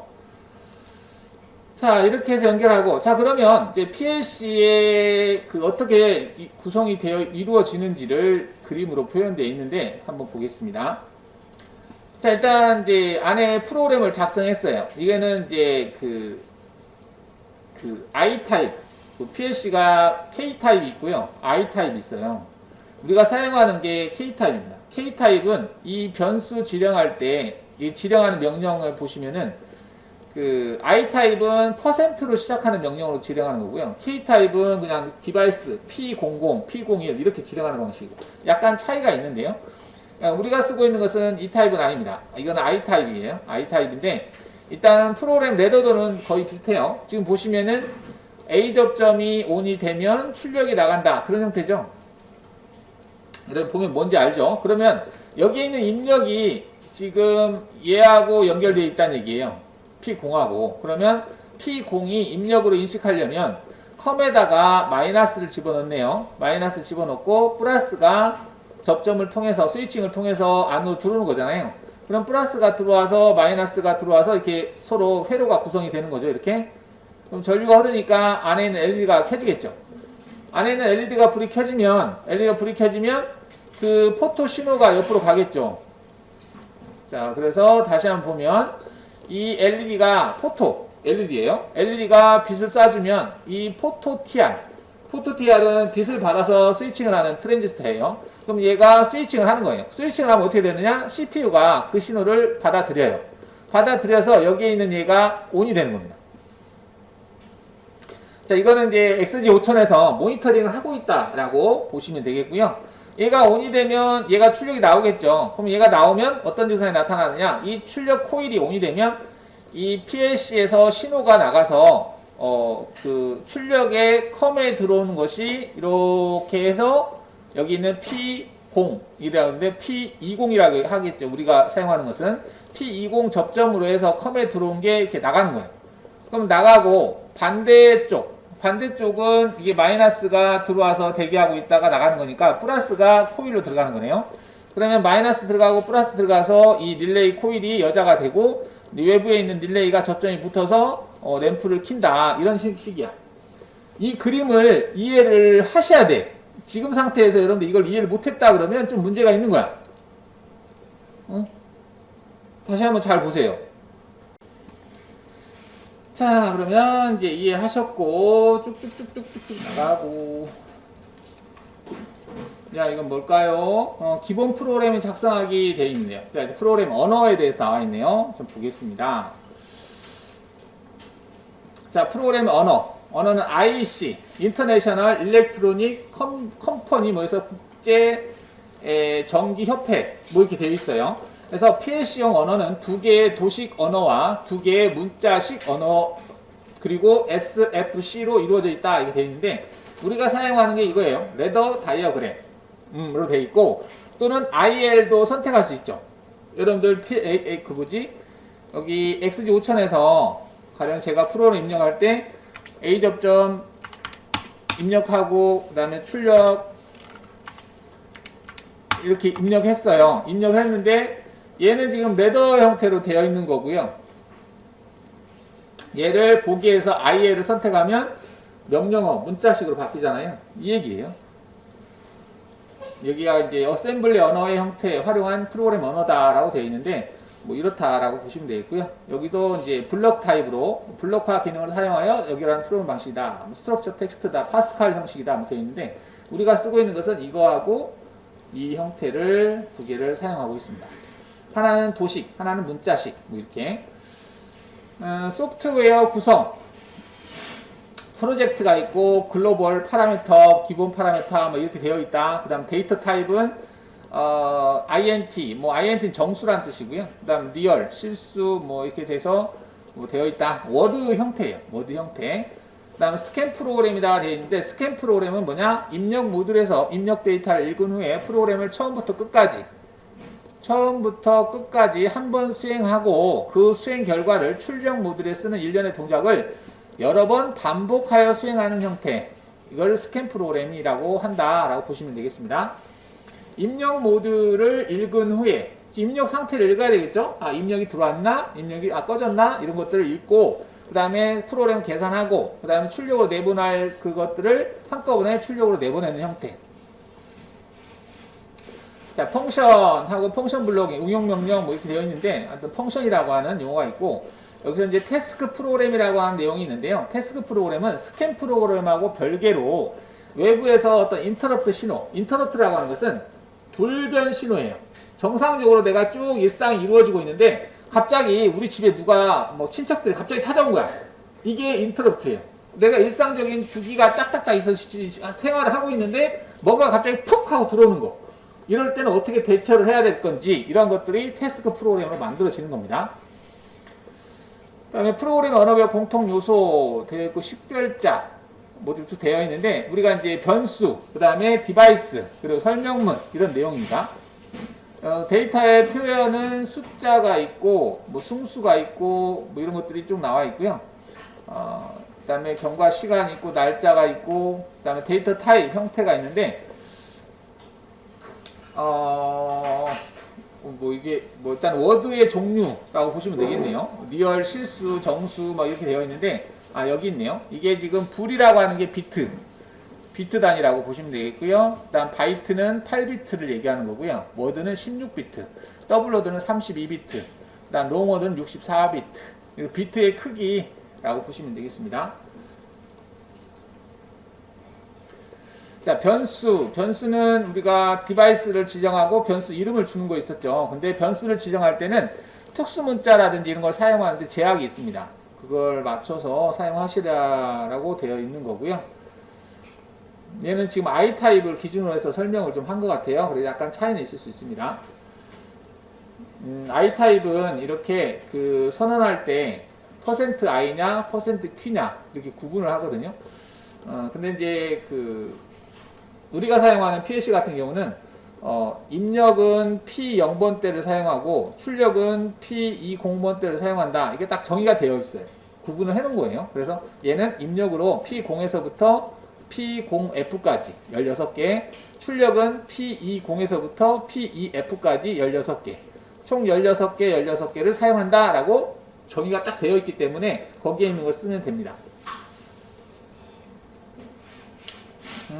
이것도 지금 그 I 타입은 이런 형태로 명령을 내려요. 우리는 이렇게 안 하잖아요. add다 그럼 더하기인데 우리는 add하고 한 줄로 쭉 표현하는 방식이고 이거는 이제 펑션 블럭 형태로 해서 표현하는 방식이고 약간 차이는 있습니다. 여러분들 이런 식으로 짜고 싶으면은 프로그램 작성을 할 때 이 I 타입을 선택해서 들어가면 돼요. 나중에 혹시라도 하고 싶으시면 뭐 이렇게 해서 이제 값을 넣고 하면 얘네들이 값을 내보내고 그런 내용들이 볼 수 있고요. 자, 프로그램 메뉴 및 화면 구성 익히기. 뭐 이거는 여러분들이 해 보고 있는 거죠. 지금 이게 뭐 풀다운 메뉴, 그다음 뭐 그 단축키, 아이콘들이 있고, 그다음 이거는 이제 그 프로젝트 창, 그다음 작업 창, 그다음에 펑션 블록 이름 뭐 이렇게 주는 것들이 각각의 창들이 있다라는 내용이고요. 자, 이거는 이제 프로그램을 입력할, 뭐, 인쇄한다라고 되어 있는데, 뭐, 인쇄한다? 이거는 여기 프로젝트 창 같은 거를 이제 옮길 때, 이 아이콘들이 생기죠. 이 아이콘은 우리가 여기에서 프로젝트 창을 얘를 드래그해서 옮기다 보면 이렇게 생기는 거예요. 얘를 얘기하는 거예요.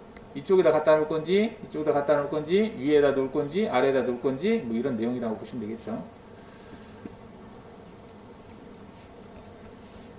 그 다음에 이건 변수. 그러니까 변수인데, 변수 설명이라고 하는 것을 우리가, 이거는 설명을 제가 안 했던 것 같기도 한데, 우리가 지금 이제 프로그램 만들 때, 그때 프로그램을 작성하면서 만들고 있잖아요. 내가 P00을 만들었다 여기다가 근데 P00이 뭔지 지금 지령을 안 한 상태인데요.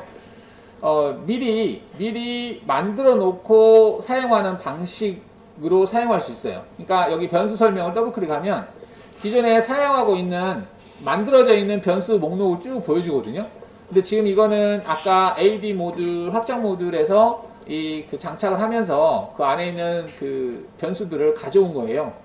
근데 우리가 지금 만든 변수는 없어요. 없는 상태고, 만약에 이제 내가 변수를 만들고 싶다 그러면 여기 디바이스에 난 P00을 스톱으로 하고 싶다. STOP 뭐 이렇게 이름을 준다든지 이게 주게 되면 얘가 변수가 되는 거예요. 이거는 스타트를 하고 싶다 그러면 START 이렇게 한다든지 이렇게 하게 되면 여기에 생겨요. 이렇게 스타트, 스톱. 그러니까 이거를 사전에 만들 수가 있어요. 왜냐하면 얘를 엑셀로 내보낼 수 있거든요. 그리고 엑셀에서 가져올 수 있습니다. 우리가 현장에는 엄청나게 많을 거 아니에요, 변수들이. 그거를 일일이 하나씩 치려면 힘들잖아요. 그거를 그 외부에 내보냈다가 다시 가져오고 하는 작업들을 할 수 있다는 얘기입니다. 오른쪽 마우스인가 클릭해서 얘를 내보내기인가 돼요. 이게 텍스트 파일로 읽기 어디 있는데 아무튼 복사하고 붙여넣기 하고 이런 작업들이 가능합니다.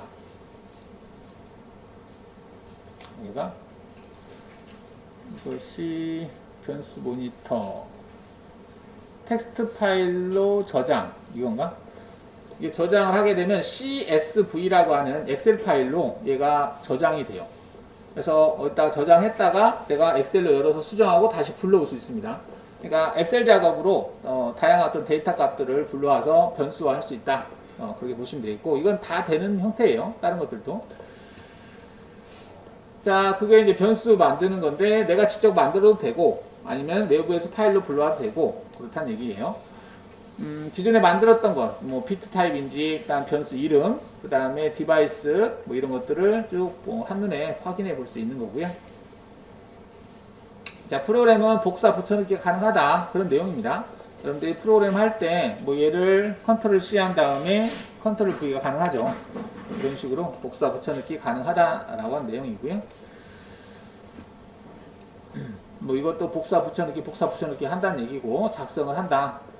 그 다음에 막 이게 그 완벽하지 않으면 이렇게 빨간 색깔로 표시가 돼요. 이거는 뭐가 문제가 있다. 그러니까 확인해라. 완벽하게 프로그램 작성해라. 이런 메시지입니다. 수평으로 입력할 때는 뭐 F5를 눌러서 입력하고, 수직으로 입력할 때는 F6을 눌러서 입력하고, 뭐 이런 것들.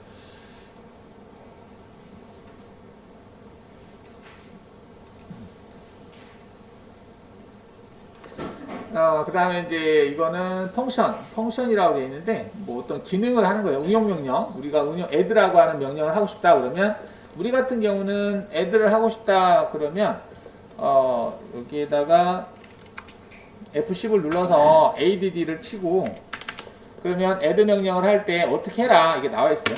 여기다가 10이라고 하는 값을 뭐 D10에다가 보내다. 뭐 이런 건가? D10을 add 10에다가 10을 보내고, 어디다 저장하고 그런 내용일 텐데, D20, 10이라고 할까? 하여튼, 여기 add, 더하기, 10이라고 하는 값을 여기다가 더해서 여기다가 넣어라. 이것과 이것을 더해서 여기다 넣어라. 뭐 그런 의미를 가지고 있어요. 우리는 한 줄 방식으로 이렇게 쓰는데, XGI 타입 같은 경우는 이런 식으로 펑션 블럭 형태로 쓴다라고 하는 겁니다. 얘는 이제 지금 이게 %i 입력이라는 뜻이고요.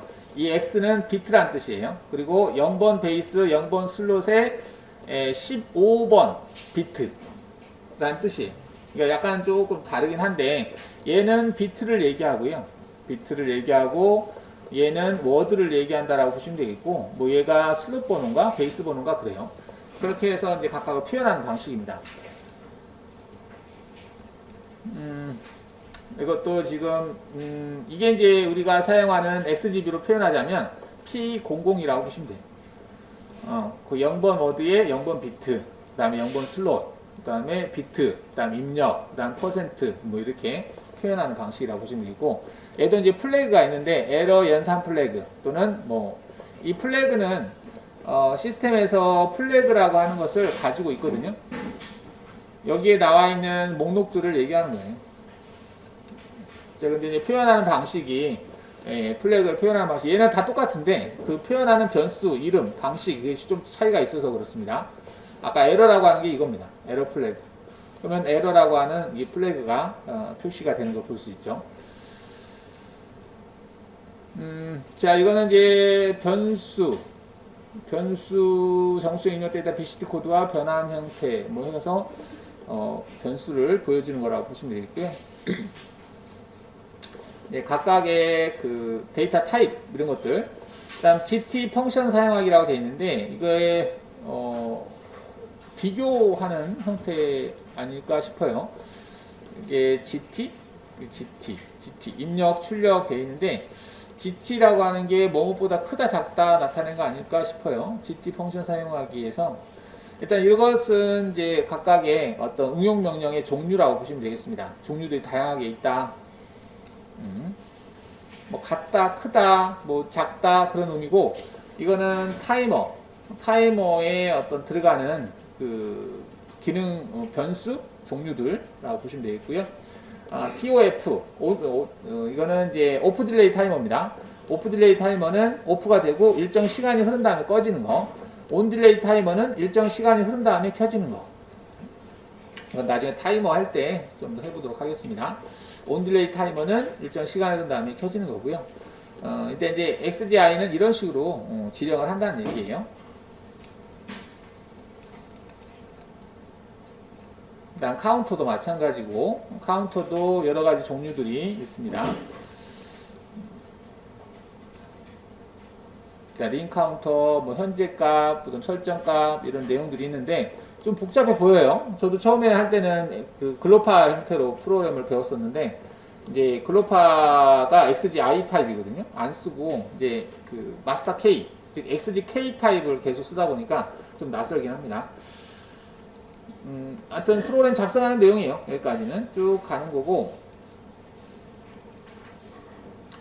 자, 이렇게 해서 이제 작성할 수 있다. 여기는 갑자기 또 그 K 타입으로 바뀌었네요. 지금 이거는 이제 그 타임 차트라고 해서 타임 차트는 뭐냐면 어떤 시간의 흐름으로 그래프화해서 보여지는 거예요. 이거를 말로 표현할 수도 있습니다. 셀렉트 스위치 A를 온하면 온하고 온한 상태에서 셀렉트 B 스위치를 온하고 오프하는 순간 램프 E가 켜진다. 그리고 일정 시간 1초가 경과한 후에 램프 D가 켜지고 1초 경과한 후에 램프 C가 켜지고 1초 경과 후 램프 B가 켜진다. 그리고 램프 A가 켜지고 2초 후에 켜진 상태에서 유지되다가 지금 푸시 버튼 C를 누르면 램프가 꺼진다. A가 꺼지고 차례차례 꺼진다. 그 다음에 푸시 A를 누르면 다시 램프가 켜진다. 그리고 차례차례 켜지다가 얘를 누르면 꺼진다. 뭐 이런 내용들을 말로 표현하는 것을 그 이미지화, 그림으로 표현한 거. 이게 이제 시간의 경과를 그림으로 표현한 게 타임 차트다라고 보시면 되겠습니다. 이런 조건을 만족하는 프로그램을 작성해라 라고 한다면은 이렇게 작성한다는 얘기. 자, 이렇게 작성하면 저 프로그램이다 라는 내용이거든요. 여러분들 지금 모르는 명령이 있나 볼까요? 이거 A 접점이니까 알죠? 출력 알고 리셋. 우리가 리셋은 0으로 바꾸는 거라고 그랬죠? 나머지 이거는 은변한 검출이네요. 꺼질 때 켜지게 하는 거죠. 나머지 TMR 적산 타이머인데 일단 안 배웠네요. 그 다음에 온딜레이 타이머, 온딜레이 타이머, 온딜레이 타이머, 온딜레이 타이머, 그 다음 비교. 세 개의 값을 비교를 한다는 뜻이죠. 그래서 타이머가 3에서 39 사이에 왔을 때 얘를 켜라. 그 다음 자기유지를 해라. 뭐 그런 내용으로 되어 있네요. 자기유지가 이거 들어갔지. 아무튼 자기유지하고 얘도 이 사이에 왔을 때 켜라 이 말이고 얘도 이 사이에 왔을 때 켜라 이 말이죠. 비교 문구예요. 서로 비교를 해서 이 타이머가 일정 시간이 됐을 때 해라. 즉 타이머를 워드로 사용한 거죠. 타이머 기능 중에 워드 형태로 사용하는 거. 그 다음에 타이머를 비트 형태로 사용하는 것은 이거죠. 이거는 비트 형태로 사용하는 거죠. 비트와 워드, 비트는 온오프죠. 워드는 숫자 형태로 계산하는 것이 이제 워드고, 얘도 비교 문구 썼죠. 그래서 타이머가 이 30 이상이면, 그 다음에 얘는 20 이상이면, 타이머 제로가 10 이상이면 어떻게 해라 이런 명령들을 이렇게 넣어서 아까 그 타임 차트를 만들었다 이렇게 보시면 되겠습니다. 자, 이건 이제 순서도예요. 순서도는 이제 플로우 차트라고 해서 이제 프로그램을 작성하는 사람들이 이걸 자주 사용한다. 일목요연하게 좀 볼 수 있게 되어 있다 이런 내용인데, 셀렉트 스위치 A를 온하면 밑으로 진행하고 오프일 때는 옆으로 넘어가고 얘가 오프일 때는 넘어가고 그래도 없다 그러면 다시 뺑 도는 거죠. 그래서 오프인 상태에서는 아무 반응을 하지 않고 온인 상태가 되면 일로 갈지 한다는 얘기입니다. 그래서 셀렉트 스위치 A가 온이 됐을 때는 내려가서 PBA가 상승했지일 때, 그 다음에 PBB가 2번 눌렀을 때, PBC가 3번 눌렀을 때, 그 다음에 얘는 2번 눌렀을 때, 1번 눌렀을 때, 한 번 누르면 이 동작을 하고, 2번 누르면 이 동작을 하고, 3번 누르면 이 동작을 해라. 그리고 나서 반응이 없다, 아무것도 없다 그러면 다시 돌아오는 거고, 뭐 이런 형태로 순서에 맞게 그림을 그려놓은 거, 이게 플로우 차트다라고 보시면 되겠습니다.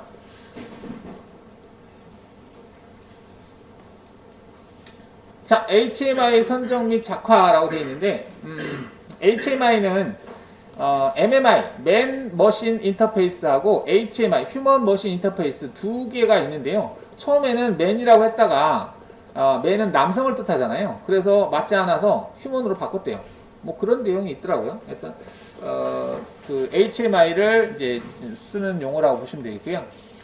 사람이 컴퓨터 간의 명령 제어, 통신 기술 및 컴퓨터를 운영할 수 있게 하는 물리적인 요소, 그 다음에 그래픽, 유저 인터페이스와 더불어 버튼 또는 뭐 조이스틱, 마우스, 펜, 키보드 등과 입력 장치와 모니터와 같은 출력 장치 등도 모두 포함한다고 볼 수 있다.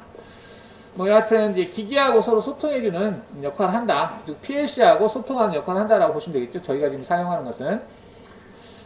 다른 관점에서 최초로 MMI라고 불렀다고 하나 인간반이 여러가지 관계로 남녀 평등을 위해서 MMI를 HMI로 부르게 되었다는 관점도 있다. 뭐 그런 내용들이 여기 있습니다. 자, HMI에 대한 설명인데요. HMI 뭐 이렇게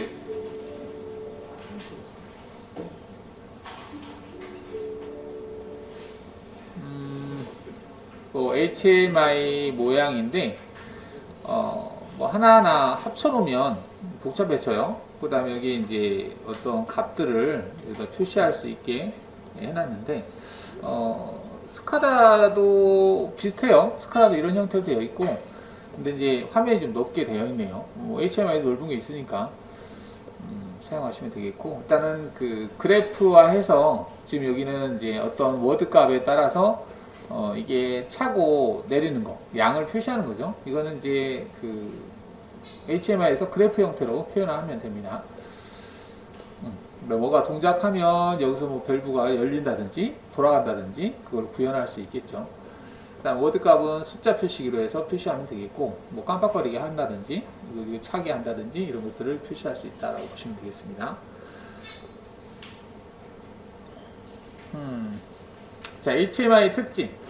자, 대부분의 HMI나 스카다 이거는 같이 보는 거예요. HMI도 PC 기반에서 이제 어떤 그림을 그리는 거죠. 스카다도 마찬가지거든요. 근데 이제 HMI는 일반 PC가 아니라 딱 정의가 되어 있는 고정된 PC고, 스카다는 이제 다양한 범용 PC를 사용해서 할 수 있는 거고요. 윈도우 환경에서 운영하도록 설계되었다. 따라서 HMI 소프트웨어마다 약간의 차이가 있지만 특징 대부분이 PC 환경과 밀접한 관련이 있으며 다음과 같은 특징이 있다. 거의 비슷하다라고 보시면 돼요. HMI 소프트웨어 대부분은 윈도우 OS 환경을 지원하므로 저희가 사용하는 HMI도 처음에 부팅할 때 윈도우 XP인가? 뭔가 부팅을 하면서 넘어가요. 그래서 일단은 운영체제가 부팅을 먼저 하고 그 다음에 이제 그 HMI 기능으로 넘어갑니다. 윈도우스에서 제공하는 다양하고 편리한 사용자 인터페이스를 제공한다. 멀티태스킹, 멀티스레드, 그 다음에 뭐 어쩌고 저쩌고 이렇게 되어 있는데, 이러한 것들이 이 같은 기술은 시스템 개발자와 사용자 모두에게 업무 효율성을 높일 수 있게 한다. 시스템을 개발하는 사람은 기본적으로 제공되는 다양한 도구 모음과 라이브러리를 이용한 화면 작성을 쉽고 빠르게 할 수 있으며, 시스템 운영자는 다양한 감시 기능, 그러니까 감시 기능은 온이 됐는지 오프가 됐는지 HMI에서 보는 거예요. 실제 하드웨어가 온 됐나 오프 됐나, 또는 현재 값이 얼마인가, 이런 것들을 숫자 표식이라든지 그런 값들을 표현을 해서 확인하는 거죠. 그리고 실린더가 나갔나, 실린더가 들어왔나, 모터가 여기 가 있나 저기 가 있나, 이런 것들을 공정 감시를 신속하게 할 수 있다. 윈도우 환경은 시스템 운영자, 유지 보수 요원 등의 교육 시간을 최소화할 수 있다는 이점을 제공한다. 개방형 시스템이다. HMI 시스템은 대부분 개방형 시스템으로 설계되어 외부의 시스템 사용자 응용 프로그램, 상용 패키지들과 데이터를 주고받을 수 있다. 통신할 수 있다. 뭐 그렇게 생각하셔도 될 것 같아요. 개방형 시스템의 이점은 시스템의 확장성과 유연성을 높일 수 있다는 점이다. 대규모의 시스템의 경우 다양한 하드웨어 및 소프트웨어의 구성으로 이루어질 수 있으며 이의 통합은 매우 중요하다. HMI 시스템은 다양한 하드웨어를 위한 I/O 드라이버를 지원하며, 자, 이거는 그 개방형 시스템이라고 되어 있잖아요. 개방형 시스템은 HMI와 다른 어떤 기기들과 이렇게 연결을 시킬 수 있는 거거든요. 그래서 정보를 가져올 수 있는 거고, 그래서 HMI 시스템은 다양한 하드웨어를 위한 I/O 드라이버라고 하는 것은 가령 이제 HMI와 통신을 하잖아요. 다른 어떤 그 통신할 때 모드버스 통신을 쓸 건지, 뭐 LS 한대 어떤 통신을 쓸 건지, 이런 것들을 할 수 있는데, 그때 이제 드라이버, 뭔가 연결할 때 그걸 인식할 수 있는 도와주는 어떤 뭐 파일들이라고 볼 수 있겠죠. 그래서 OLE 오토메이션을 이용한 프로그램 간의 데이터 교환 등을 지원한다. 대부분의 산업용 I/O 디바이스 공급자들은 그들의 장비가 PC와 연결할 수 있도록 디바이스 드라이버를 제공한다. 이제 그 어떤 장치들을 우리가 외부에서 뭔가를 샀어요. 뭐 캠코더를 산다든지 사서 컴퓨터하고 USB를 꽂으면 웬만하면 자동으로 인식하게 돼 있죠. 근데 이제 그거는 드라이버를 자체적으로 이제 그 OS 운영체제에서 가지고 있거나 아니면은 뭐 인터넷에서 업그레이드 됐거나 기본 드라이버를 가지고 있다는 얘기죠. 따라서 어떤 I/O 디바이스를 사용할 것인지를 시스템 개발자 또는 사용자가 결정할 수 있다. 또한 표준 입출력 장치인 직렬 병렬 포트를 통한 외부 장비와 데이터를 교환할 수 있으며 이더넷 기반의 랜, 인터넷 등을 통한 네트워크를 구축하여 공정 진행 상태를 현장이 아닌 곳에서도 감시할 수 있다. 자, 인터넷이 되게 되면 원격에서 제어, 컨트롤 이런 것들이 다 가능하게 되어 있죠. 자, 유연한 시스템 구성. HMI 시스템은 시스템의 규모에 맞추어 다양한 형태의 시스템을 구성할 수 있다. 신속한 성능 향상. HMI 스카다 시스템은 PC를 기반으로 설계되었기 때문에 PC의 하드웨어 성능을 향상과 소프트웨어 신기술의 적용으로 시스템의 성능 향상이 이루어진다. 이게 이제 내가 스카다라고 하는 프로그램을 어디에다가 설치할 거냐. 그래서 PC 사양이 좋거나 또는 인터페이스가 확장된 산업용 PC 같은 경우는 이더넷 포트도 2개 이상 가지고 있고요. 그 다음에 각종 어떤 포트들, 일반 PC에서 없는 포트들, 컴포트라든지 이런 것들이 다양하게 갖추고 있다라고 보시면 되는데, 그러면 그 PC에다가 스카다를 설치했을 경우에는 스카다에서 사용할 수 있는 인터페이스, 포트라든지 이런 것들이 다양하게 사용할 수 있게 되는 거죠. 그래서 PC 기반을 한다, 뭐 PC에 영향을 받는다, 그런 내용이라고 보시면 되겠습니다. 시스템 개발자가 스스로 원하는 제어를 프로그램할 수 있는 기능이 추가되고 개선되어 사용자 요구에 맞는 시스템을 구축할 수 있다. HMI 네트워크. HMI에서는 서버, 클라이언트 방식을 구현할 수 있다. 여기서 이제 서버하고 클라이언트라는 용어가 나오는데, 클라이언트는 고객이란 뜻이고요. 그 다음에 서버는 이제 고객 매장이라고 볼 수 있습니다. 그래서 고객의 요구에 맞춰서 어떤 뭐 제품을 또는 데이터를 제공하는 것을 서버라고 합니다. 그래서 이제 클라이언트가 요청을 하면, 데이터를 요청하면 서버에서 제공하는 형태. 그래서 서버 클라이언트, 즉 1대1 방식으로 구현할 수 있다.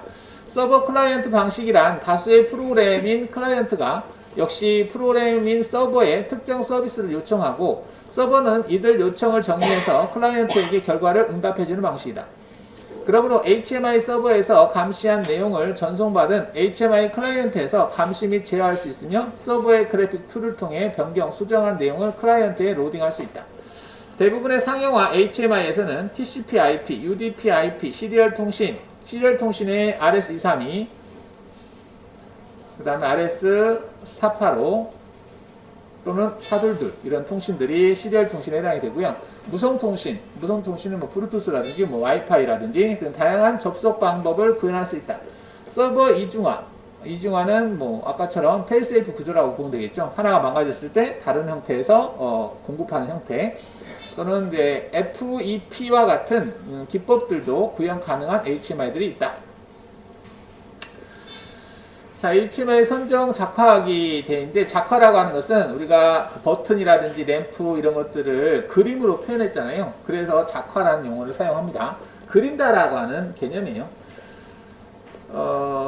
지금 여기는 이제 데이터베이스에서 뭐 여러 가지 소프트웨어들이 사용이 되고 있고, 스카다에서 태그라고 되어 있는데, 태그는 우리가 이제 단자에다가 뭔가를 결합을 시킬 때 이 단자가 어떤 그 역할을 하는지 일단 이렇게 해서 뭐 숫자 같은 걸 표시하는 거 있잖아요. 이런 걸 태그라고 합니다. 그래서 이 변수라고도 봐야 될까요? 뭐 이게 뭐다라고 하는 것을 이제 이름을 주는 것을 태그라고 보시면 되겠는데, 스카다하고 통신장치들하고 서로 데이터를 주고받는 거죠. 주고받고 이 스카다에서 어떤 데이터를 이제 그 정리하는 어떤 어플을 통해서 정리를 한다라고 보시면 되겠습니다. 팝업 및 애니메이션 효과 적용하기, 뭐 애니메이션 돌아가거나 멈추거나 그런 것들을 표현할 수 있다. 내가 ON을 하면 얘가 돌아가고 오프를 하면 멈추고 뭐 그렇게 할 수도 있겠죠. 뭐 이거는 지금 HMI가 스카다 화면에서 이미지를 딴 것 같아요. 이렇게 되어 있다. 이게는 XGT인가? 그래픽 오퍼레이션 터미널에서 되어 있는데, GT 타입이다 되어 있고, 지금 이거는 이제 HMI하고 데이터를 전송 주고받을 때 9핀짜리 딥 스위치죠. 그 다음에 이더넷 포트, 뭐 전원 이렇게 되어 있고, 통신을 통해서 이제 외부 장치하고 인터페이스를 한다. 지금 이제 그 미쓰비시 장비로 보여지고 있습니다. 그래서 미쓰비시 장비에서 서로 간에 이더넷을 통해서 통신을 하고 있다는 얘기고요. 지금은 뭐 RS232 같은 거는 연결이 안 된 상태고, 그렇게 보시면 되겠습니다. 자, 이렇게 해서 쭉 갈 수 있게. 자, PLC 프로그램 시운전하기. 시운전이라고 되어 있는, 이제 구조가 좀 나오네요. 다시 한번 보겠습니다. 아까 이제 PLC 입력, 출력에 대해서 설명을 드렸는데, 다시 한번 보겠습니다. 이게 이제 PLC 내부가, 내부 회로가 있고, 이제 외부 결선이라고 되어 있고, 입력부라고 되어 있고, 내부 회로. 내부 회로면 이제 CPU가 되겠죠.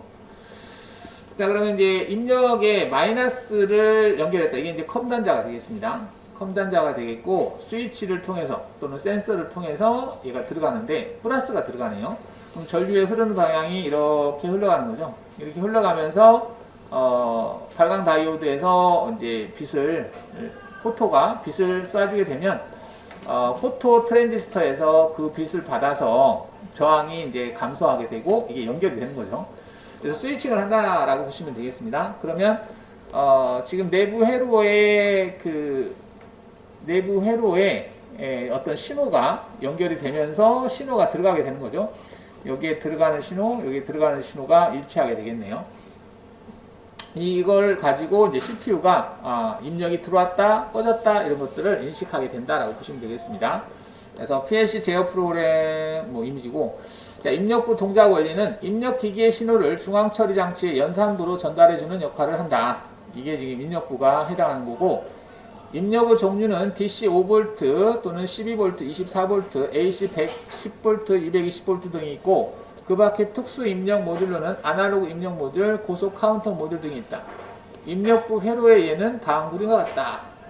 되어 있는데, 보통 24V DC 입력을 사용하고 있습니다. AC를 사용하기는 조금 위험하죠. 전압 높으니까.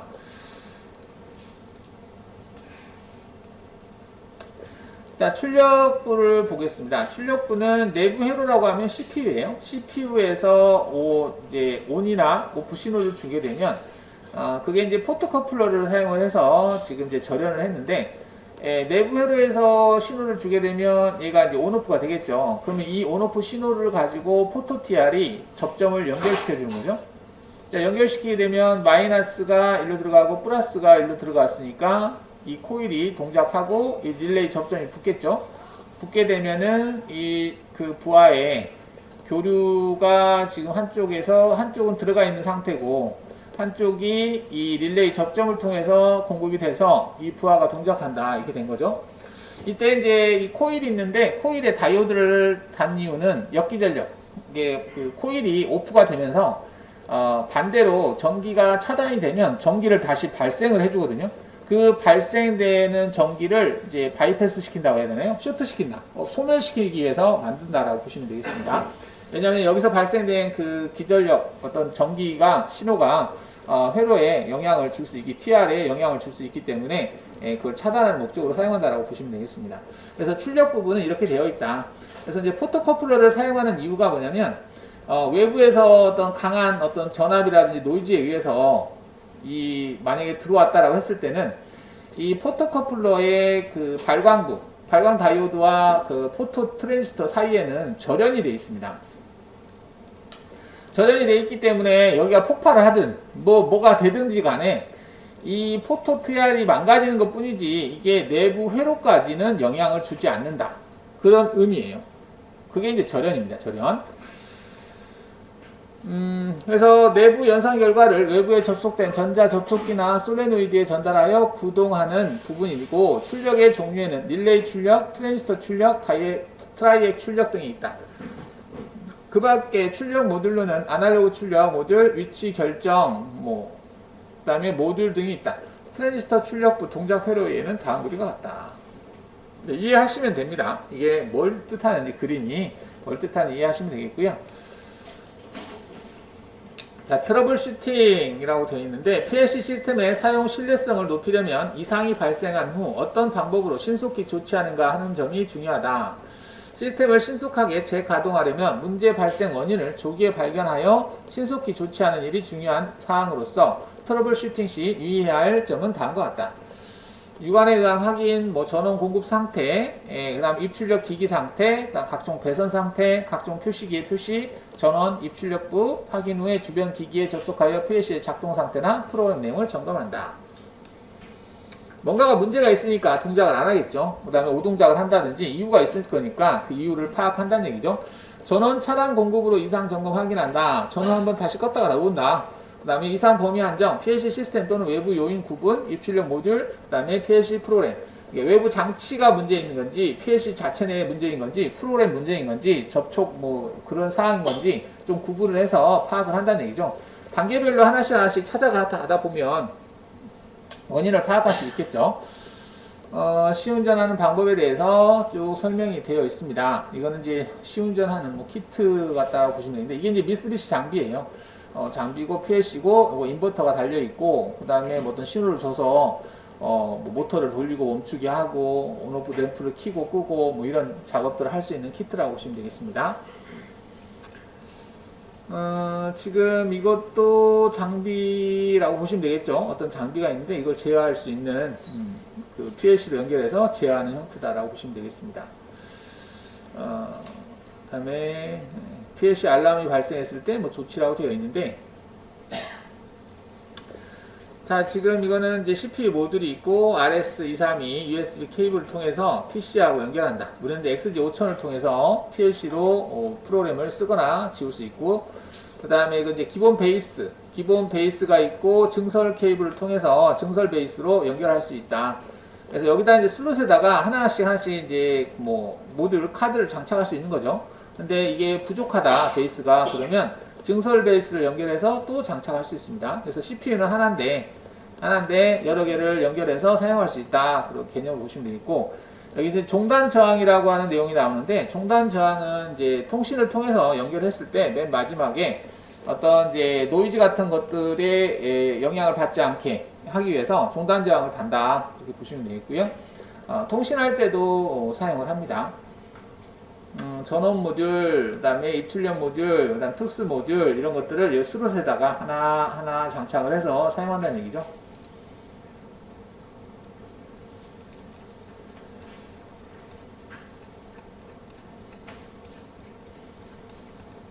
자, 프로그램 수정 보완하기. 프로그램을 작성하고 수정한다, 이런 내용인데, 자, PLC 소프트웨어의 구조, 하드와이어와 소프트와이어, 이런 내용이 있습니다. 하드와이어는 말 그대로 딱딱하게 존재하는 선이고요. 소프트와이어는 이제 실제 존재하지 않고 소프트웨어 상태에서 수정 가능한 와이어. 우리가 보통 이제 레더도를 꾸밀 때 A 접점 연결하고 B 접점 연결하고, 이게 이제 와이어 형태라고 보시면 됩니다. 종래의 릴레이 제어 방식은 일의 순서를 회로도에 전개하여 그곳에 필요한 제어기를 결합하고 리드선으로 배선 작업을 할 때 필요한 동작을 실현하였다. 이와 같은 방식을 하드와이어 로직이라고 한다. 선을 연결해서 로직, 온오프 제어를 하는 형태. 그래서 하드와이어드 로직이다. 하드와이어드 방식에서는 하드 기기와 소프트가 한 쌍이 되어 있어 사양이 변경되면 하드와 소프트를 모두 변경해야 하므로, 그래서 이제 어떤 프로그램이 세로도가 변경된다 그러면 하드웨어를 다 변경해야 되겠죠. 이것이 다양한 문제를 일으키는 원인이 된다. 따라서 하드와 소프트를 분리하는 연구 끝에 컴퓨터 방식이 개발되었다. 그래서 컴퓨터는 하드웨어로만 동작할 수 없다. 컴퓨터는 하드웨어만으로는 동작할 수 없다. 하드웨어에 있는 기억장치에 일을 순서를 넣어야만 비로소 기대되는 일을 할 수 있다. 일의 순서를 프로그램이라고 한다. 기억장치인 메모리에 일의 순서를 넣는 작업을 프로그래밍이라고 한다. 이는 마치 배선 작업과 같다고 생각하면 된다. 이 방식을 소프트와이어드라고 하며 PLC는 이 방식을 취하고 있다. 일단 PLC에 입력과 출력에 연결되어 있는 장치는 그대로 유지되어 있는 상태에서 내가 출력을 내보내는 어떤 상황을 다르게 하고 싶다라고 했을 때는 프로그램에 들어와서 그 프로그램에서 수정을 할 수 있다. 수정을 해서 출력되는 상태를 변경할 수 있다. 이런 개념이 소프트와이어드라고 보시면 된다. 이게 이제 PLC에서 하는 방식이다라고 보시면 되겠죠. 자, PLC 프로그램과 릴레이 시퀀스의 차이점은 뭐냐? 여러분들 이제 시퀀스를 해봤어요. 시퀀스에서 차근차근 릴레이가 켜지고 자기주가 되고 뭐 하는 것들을 했는데 그것과 PLC 프로그램과 어떤 차이가 있느냐 이런 걸 물어보는 거예요. PLC는 LSI 등의 전자 부품의 집합으로 뭐 직접 캐로라고 보시면 되겠고 릴레이 시퀀스와 같은 코일이나 접점은 없으며 접점이나 코일을 연결하는 동작은 소프트웨어가 처리하므로 눈에 보이는 것이 아니다. 또한 작동도 코일이 여자되면 접점이 닫혀 회로가 활성화되는 시퀀스와는 달리 메모리에 프로그램을 저장해 놓고 순차적으로 내용을 읽어서 내용에 따라 동작하는 방식이다. 자, PLC 제어는 프로그램의 저장 내용에 의하여 달라진다. 따라서 사용자는 자유자재로 원하는 제어를 할 수 있도록 프로그램을 작성하는 능력이 요구된다. 직렬 처리와 병렬 처리. 직렬은 하나의 선으로 쭉 가는 거 직렬이죠. 병렬은 여기서 처리하고 여기서 처리하고 여기서 처리하고 한꺼번에 쭉쭉쭉 나가는 거 병렬이라고 하죠. PLC 시퀀스는 PLC의 메모리에 있는 프로그램을 순차적으로 연산하는 직렬 처리 방식이고 릴레이 시퀀스는 여러 회로가 정기적인 신호로 동시에 동작하는 병렬 처리 방식이다. 따라서 PLC는 어느 한순간을 포착해보면 한 가지 일만 수행한다는 것을 알 수 있다. 우리가 디버그를 통해서 확인을 해봤죠. 그래서 PLC 같은 경우는 프로그램이 실행할 때 하나 실행하고 이리 넘어와서 실행하고 여기 실행하고 다시 넘어가서 실행하고 이렇게 순서가 정해져 있다. 한 번에 동시에 처리하지는 못한다. 하지만 이런 거는 사용할 수 없는 거고요. 릴레이 같은 경우는 동시에 출발한다는 얘기죠. 여기가 이 출발점이면은 동시에 요땡 같이 나가는 거죠. 근데 PLC는 그렇지 않고 차례차례 위에서부터 아래로 내려가는 형태로 되어 있다. 자, 시퀀스도를 이용하여 PLC와 릴레이의 동작상의 차이점을 설명한다. 릴레이 시퀀스에서는 전원이 투입되고 접점 A와 B 그리고 접점 D와 E가 동시에 닫히면 출력 C와 F는 동작하고 어느 한쪽이 빠를수록 먼저 동작한다. 이게 이제 시퀀스 형태를 얘기한다라고 보시면 되겠습니다. 시퀀스도는 여기 실행하고 다시 여기 같이 실행하는 거죠. 근데 일반 PLC 같은 경우는 처리할 때 차례차례 처리한다. 뭐 그런 내용입니다.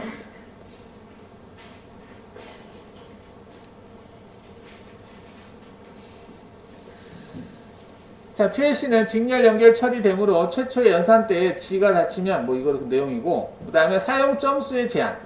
자, 릴레이는 일반적으로 개당 가질 수 있는 접점 수가 한 개 있다. 접점이 4개죠. 4개로 한 개가 있다. 따라서 릴레이 시퀀스를 작성할 때는 가능한 한 접점 수를 절약해야 한다. 여러분들 프로그램 작성할 때 저번에 A 접점하고 B 접점인데 릴레이가 접점이 4개인데 릴레이 접점이 부족하게 하신 분도 계셨었어요. 그거를 근데 이제 어떻게 하면 다시 이제 접점 수가 만족하는 형태로 됐었던 거를 볼 수 있는데 그거는 이제 회로도를 거기에 맞게 다시 재구성을 해서 접점수를 최대한 절약하는 형태로 회로도를 만들어서 사용을 해야 된다는 이런 것들이 있습니다. 근데 이제 이거에 비해서 PLC는 동일 접점에 관하여 사용 횟수에 제한을 받지 않는다. 이는 동일 접점에 대한 정보를 정해진 메모리에 저장해 놓고 연산할 때 메모리에 있는 정보를 읽어서 처리하기 때문에 이 저장된 메모리를 가져와서 처리하니까 처리하는 그 수가 제한이 없다라고 하는 걸 보시면 되겠습니다.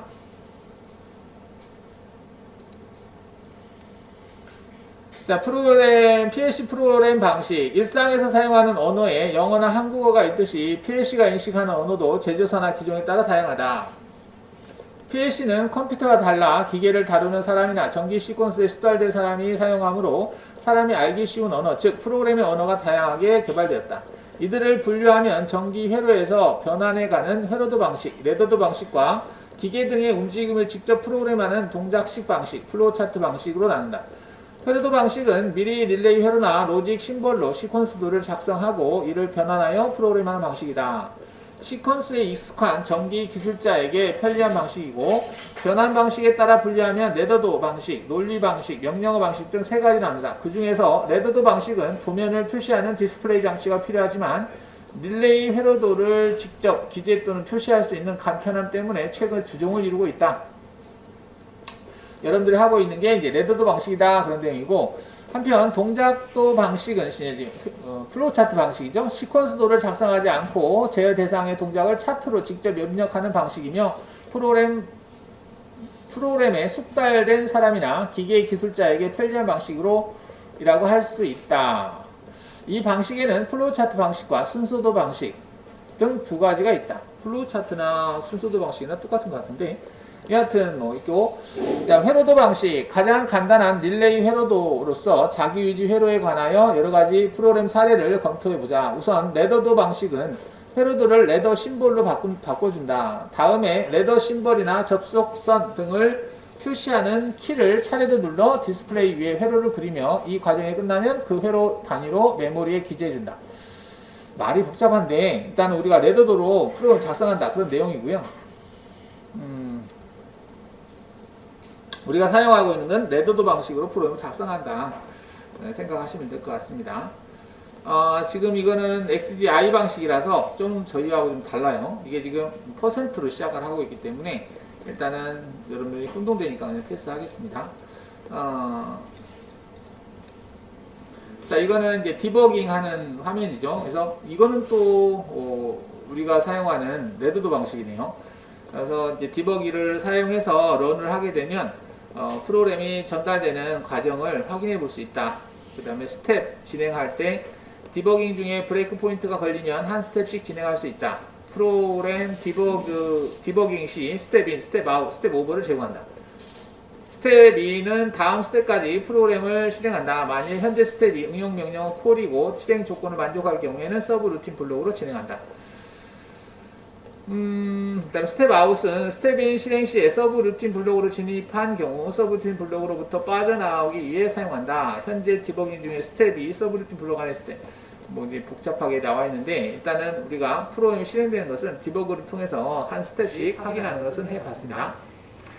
일단은 이렇게 스텝 오버라고 하는 기능을 이용해서 차례차례 스텝이 진행하는 것을 확인해 봤고요. 수정하는 거. 그러니까 수정할 때 이제 모니터, 우리가 모니터 기능을 통해서 프로그램 PLC 상태를 이제 확인을 했었고요. 디바이스 모니터라든지 또는 그 변수 모니터를 사용을 해서 이제 활용을 했었습니다. 그래서 프로젝트 열고 접속하고 모니터를 시작하고 런중 수정을 시작하고 편집을 하고 그다음 런중 쓰기를 하고 그다음 런중 수정을 종료하고 이런 식으로 프로그램을 편집할 수 있다. 여러분들이 해왔던 작업입니다. 그죠? 자, 이거는 이제 그 프로그램을 저장하고 삭제한다라고 되어 있는데, 프로그램 그 XG5000에서 PLC로 접속할 때 RS232로 접속할 수 있고요.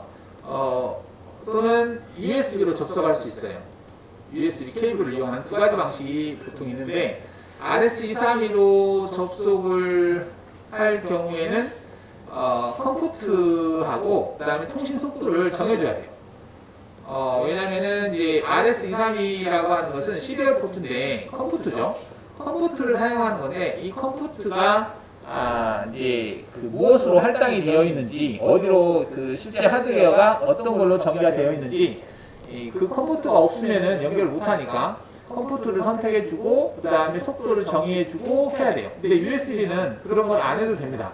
USB는 그냥 바로 꽂으면 돼요. 그러면은 바로 인식을 하는데, 이 RS232 컴포트는 좀 번거롭긴 해요. 이것들이 필요하다라고 하는 그게 있습니다. 근데 이제 저희도 보면은 이제 컴포트가 여기 온라인에서 접속 설정해 보시면은 그 접속을 할 때 여기를 이제 USB로 설정할 건지 아니면 RS232를 할 건지 선택하는 부분이 있어요. 직접 연결을 해야 되는 상황이긴 한데, 지금 이거는 이제 RS232로 되어 있다라고 한다면은 설정을 눌러서 현재 컴포트 뭘 쓸 건지 선택을 해줘야 되고요. 그다음 통신 속도도 얼마나 할 건지 선택해줘야 돼요. 근데 기본적으로는 지금 125,200으로 되어 있기 때문에 얘를 변경할 필요는 없고요. 그냥 포트 자동 탐색이라고 하는 얘를 클릭을 하시게 되면 현재 포트가 뭐가 있고 거기에 접속이 되어 있는지 안 되어 있는지를 표시해 주는데 NG라고 되어 있으면 접속이 안 되어 있다는 얘기고요. OK라고 뜨면 접속이 됐다라고 보시면 됩니다. 그래서 OK라고 뜬 거를 선택해서 확인을 눌러주시면 돼요. 좀 번거롭긴 합니다. 이게 RS232가. USB는 그냥 바로 연결하고 접속을 누르면 돼요. 그럼 바로 연결이 됩니다. 근데 이제 우리가 사용하는 PLC는 그 접속 방식이 두 가지가 있다고 그랬죠. 하나는 USB 방식하고 그 다음에 RS232 방식이 있습니다. 이게 하나만 있는 것도 있어요. USB가 없고 얘만 있는 것도 있습니다. 얘는 RS232로만 접속할 수 있고요. 근데 지금 이제 H타입 얘 같은 경우는 두 가지 방식으로 접속할 수가 있는데 이게 두 가지 방식으로 있으면 하나의 PLC를 두 대의 PC에서 모니터링을 할 수 있습니다. 제어를 할 수 있다는 얘기죠. 컨트롤을. 만약에 이게 하나만 있다라고 한다면은 하나만 있을 경우에는 못해요.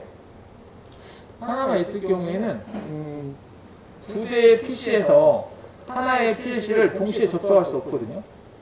근데 얘가 각각이 다를 경우에는 가능합니다. 나중에 이제 두 개, 하나는 마스터로 하고 하는 슬레이브로 해서 그 서로 통신하는 그 상태를 확인을 할 때 사용해 볼 수 있습니다.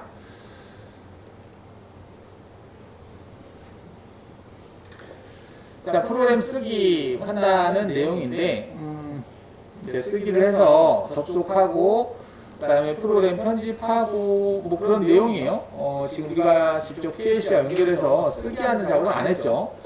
자,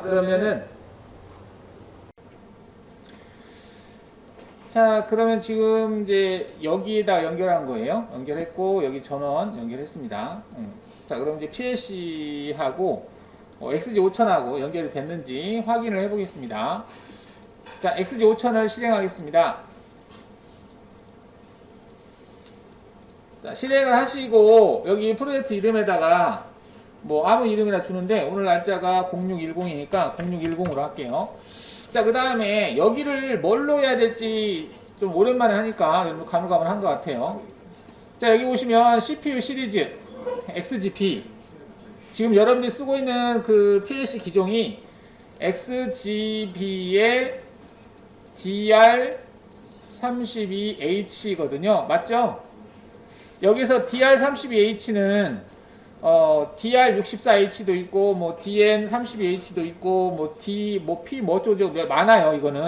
이거는 지금 입력이 DC 전원을 사용한다는 얘기고, 출력이 릴레이를 사용한다는 얘기고, 접점수가 입출력 합해서 32개라는 얘기야. 그걸 표시하는 거예요, 이거. 그 다음에 이게 H가 CPU 타입을 얘기하는 거예요. CPU 종류. 그래서 XGB, XBC, DR32H. 그래서 XBCH라고 하는 걸 여기서 선택하는 거야. 이거를 다른 걸 선택하면 쓰기가 안 돼요. 혹시 여기에 대해서 질문 있나요? 다 됐나요? XGB, XBC, H 이걸로 하세요. 뭐 이걸 뭐 S라고 한다든지 다른 타입을 선택하시면 안 되고요. 자, 이렇게 했으면 확인하겠습니다. 자, 확인했고 지금 여기에다가 일단은 AND라고 하는 걸 쳐볼게요. AND F10 END 프로그램이 하나라도 있어야 되니까 이제 쓰기를 할 거거든요. AND를 일단 넣으세요. 넣었나요? AND. 자, AND를 넣어주시고, 자, 그 다음에 온라인.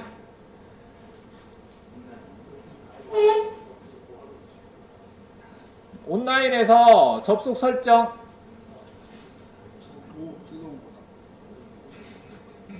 네? 접속 설정. 이거 킨 상태로 해야 돼요? 네. PLC 켜져 있어야 됩니다. PLC가 안 켜져 있으면 접속이 안 되겠지, 당연히. PLC가 꺼져 있으니까. 자, 접속 설정을 눌러서 여기가 RS232로 되어 있으면 USB로 바꿔주세요. USB로 되어 있으면 그냥 하시면 되는데 USB가 아니고 새로 프로그램 설치하신 분들은 RS232로 되어 있을 수도 있어. 여러분들 지금 하고 있는 거는 RS232가 아니고 다 USB로 지금 접속하는 겁니다. 그래서 USB로 설정해 주시고 혹시 안 되신 분 있나요?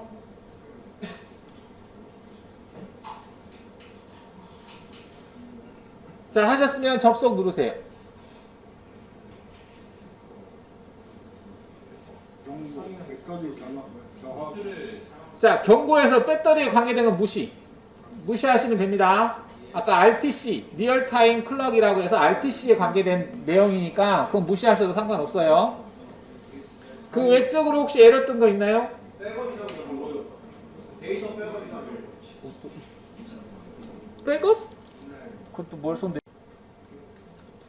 자, 온라인에서 접속하고 쓰기를 하고 그 다음에 모드를 스톱 모드로 했다가 런으로 했다가 할 수 있습니다. 자, 런 모드로 한 상태에서 모니터, 디바이스 모니터에 들어가서 P20이라고 입력하고 자, P2라고 하는 워드 있죠? 여기 들어가서 얘네들을 1로 바꾸면 켜졌다 꺼졌다 하죠? 자, 여기를 1로 바꿔보세요. 1 바꾸고 확인. 누르면 출력에서 P20하고 EF 얘네들이 바뀌는지 보란 얘기야. 이게 번거로우면 얘를 10진수 보기, 16진수 보기로 바꾸고 FFF로 바꿔요. 그러면 다 1로 바뀌잖아. 그러면 다 켜지겠지. 이렇게 해보라고.